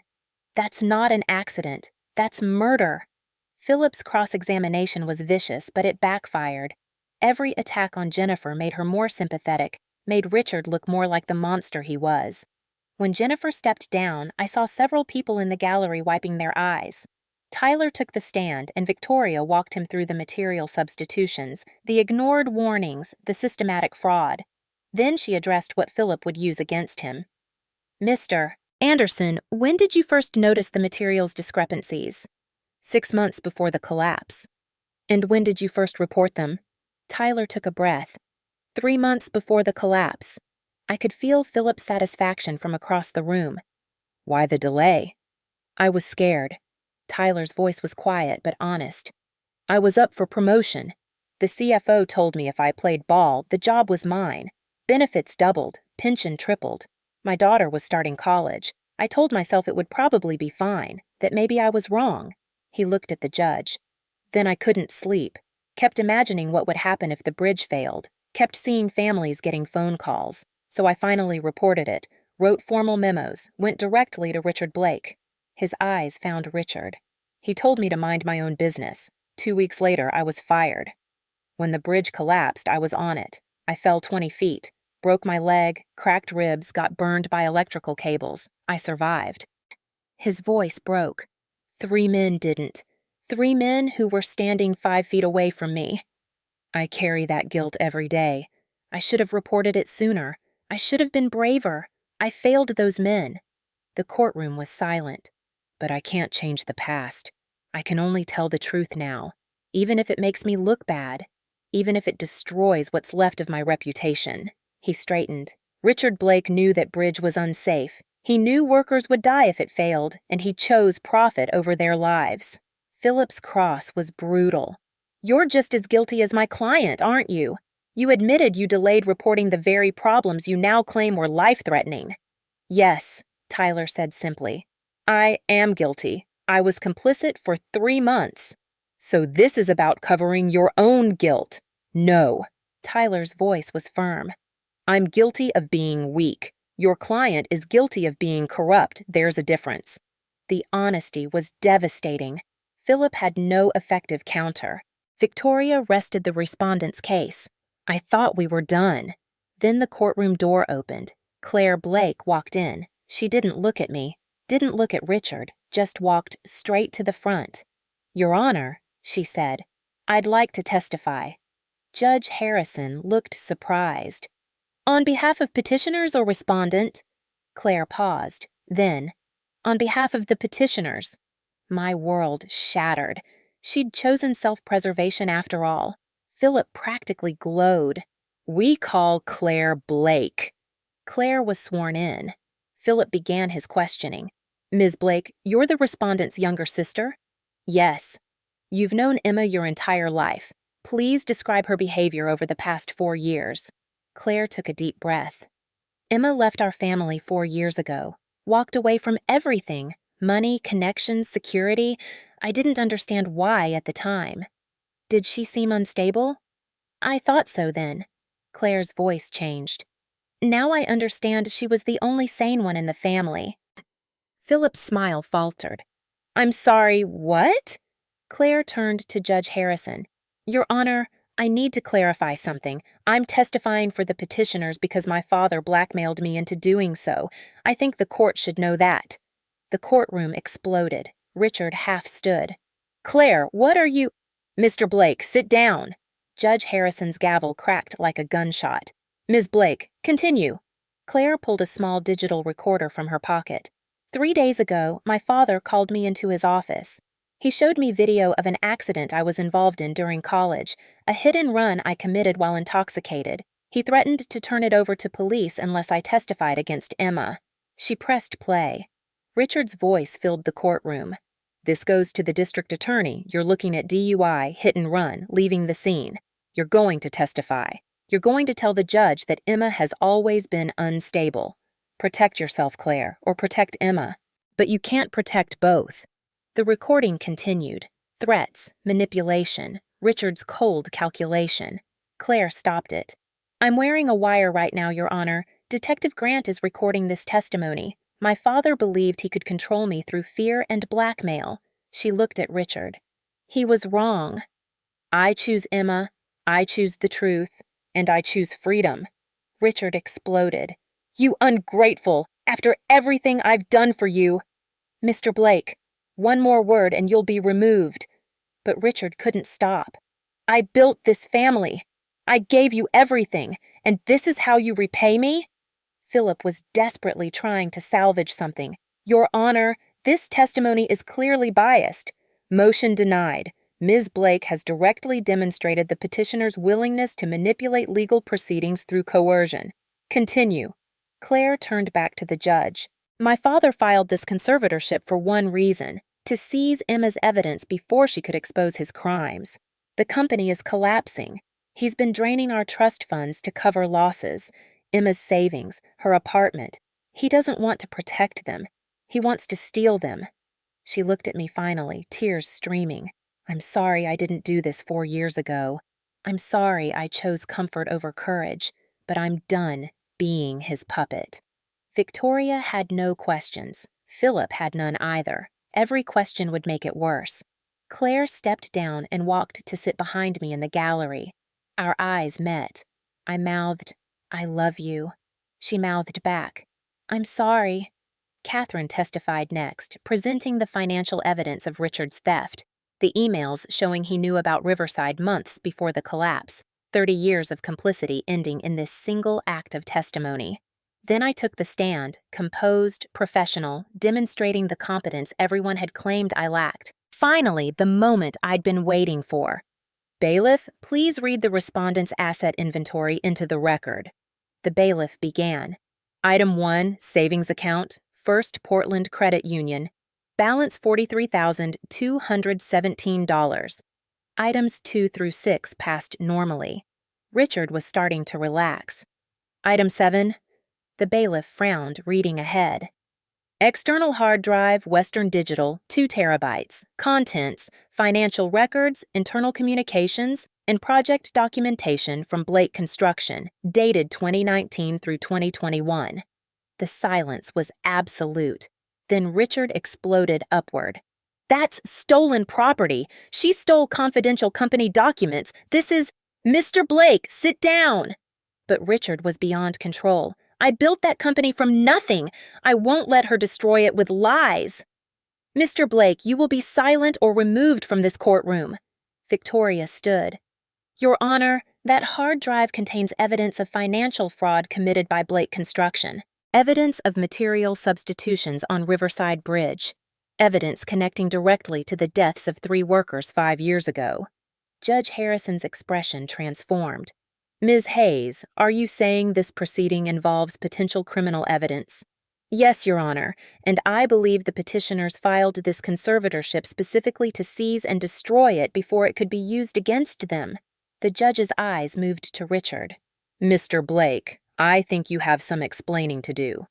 Before Richard could respond, the courtroom doors opened. Detective Grant entered with 2 uniformed officers. Your Honor, may I approach? The judge beckoned her forward. Grant spoke quietly, but the tension was palpable.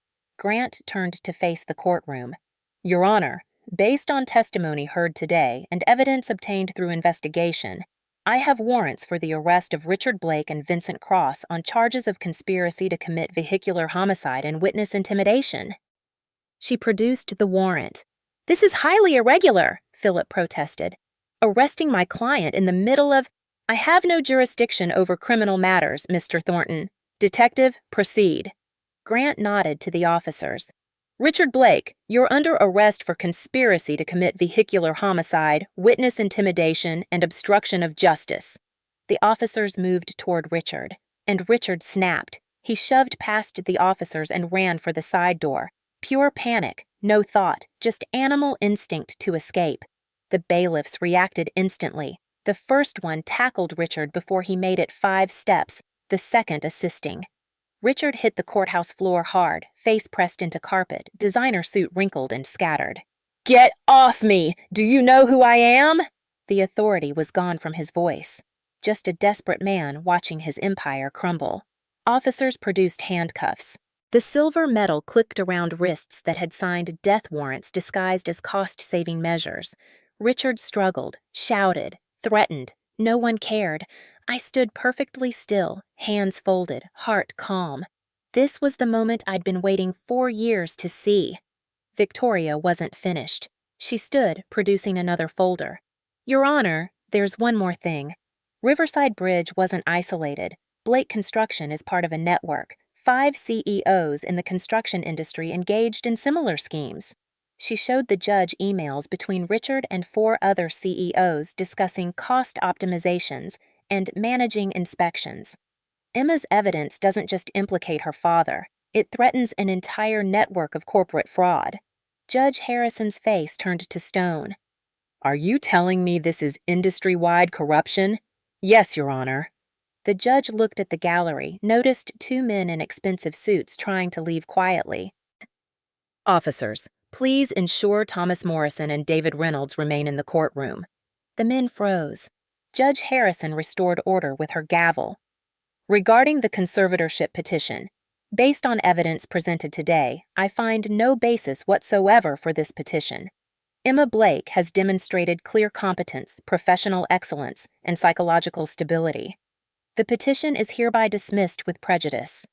Furthermore, I am referring this matter to the State Bar for investigation of attorney misconduct. The petitioners will bear all court costs and respondents' legal fees. All evidence will be preserved and turned over to law enforcement for criminal investigation. The gavel struck. Sharp, final, definitive. This case is closed. Officers led Richard away, still shouting about betrayal and ungrateful daughters. Catherine was escorted out separately. No charges yet, but investigation pending. Claire appeared at my side, arms wrapping around me. We both cried. Relief, grief, exhaustion, freedom. Victoria approached. You did it! You won! I looked at Jennifer in the gallery, dabbing her eyes. At Tyler, finally able to say the names. At Rebecca, who'd never stopped believing. At Catherine, complicated and flawed, but choosing truth. At Claire, who'd found courage when it mattered most. We won, I said. All of us. The headline read, Blake Construction CEO sentenced to 8 years in federal prison. I sat in my apartment, same morning light, but everything felt lighter. The trial had lasted 6 weeks. Fraud, conspiracy, involuntary manslaughter, obstruction of justice. The jury deliberated 4 hours, guilty on all counts. Richard got 8 years federal prison, no parole for 5, $14 million in restitution. All assets seized. Blake Construction collapsed. The audit revealed decades of fraud. 3 more bridges flagged for inspection. 800 workers lost jobs, though the skilled ones found positions elsewhere. Jennifer Murphy received $2.3 million from the civil settlement. I'd visited her new house last month. Small, comfortable, owned free and clear. Her garden was blooming, grandchildren playing in the yard. Daniel's shrine remained, but surrounded now by ongoing life rather than frozen loss. Tyler Anderson started a nonprofit focused on construction worker safety. He testified before Congress. The man they tried to erase became impossible to ignore. I became senior associate at Whitmore and Associates, youngest in firm history, specializing in corporate fraud investigations. The Portland Business Journal ran a feature, The Whistleblower Who Brought Down an Empire. Claire took longer to rebuild. She lost her job, the house our parents helped her buy, the inheritance she'd earned through compliance. The DUI charges were filed. Richard had turned over the video out of spite before his arrest. Claire pleaded guilty, got probation and community service. But she survived, found strength she'd never been allowed to develop.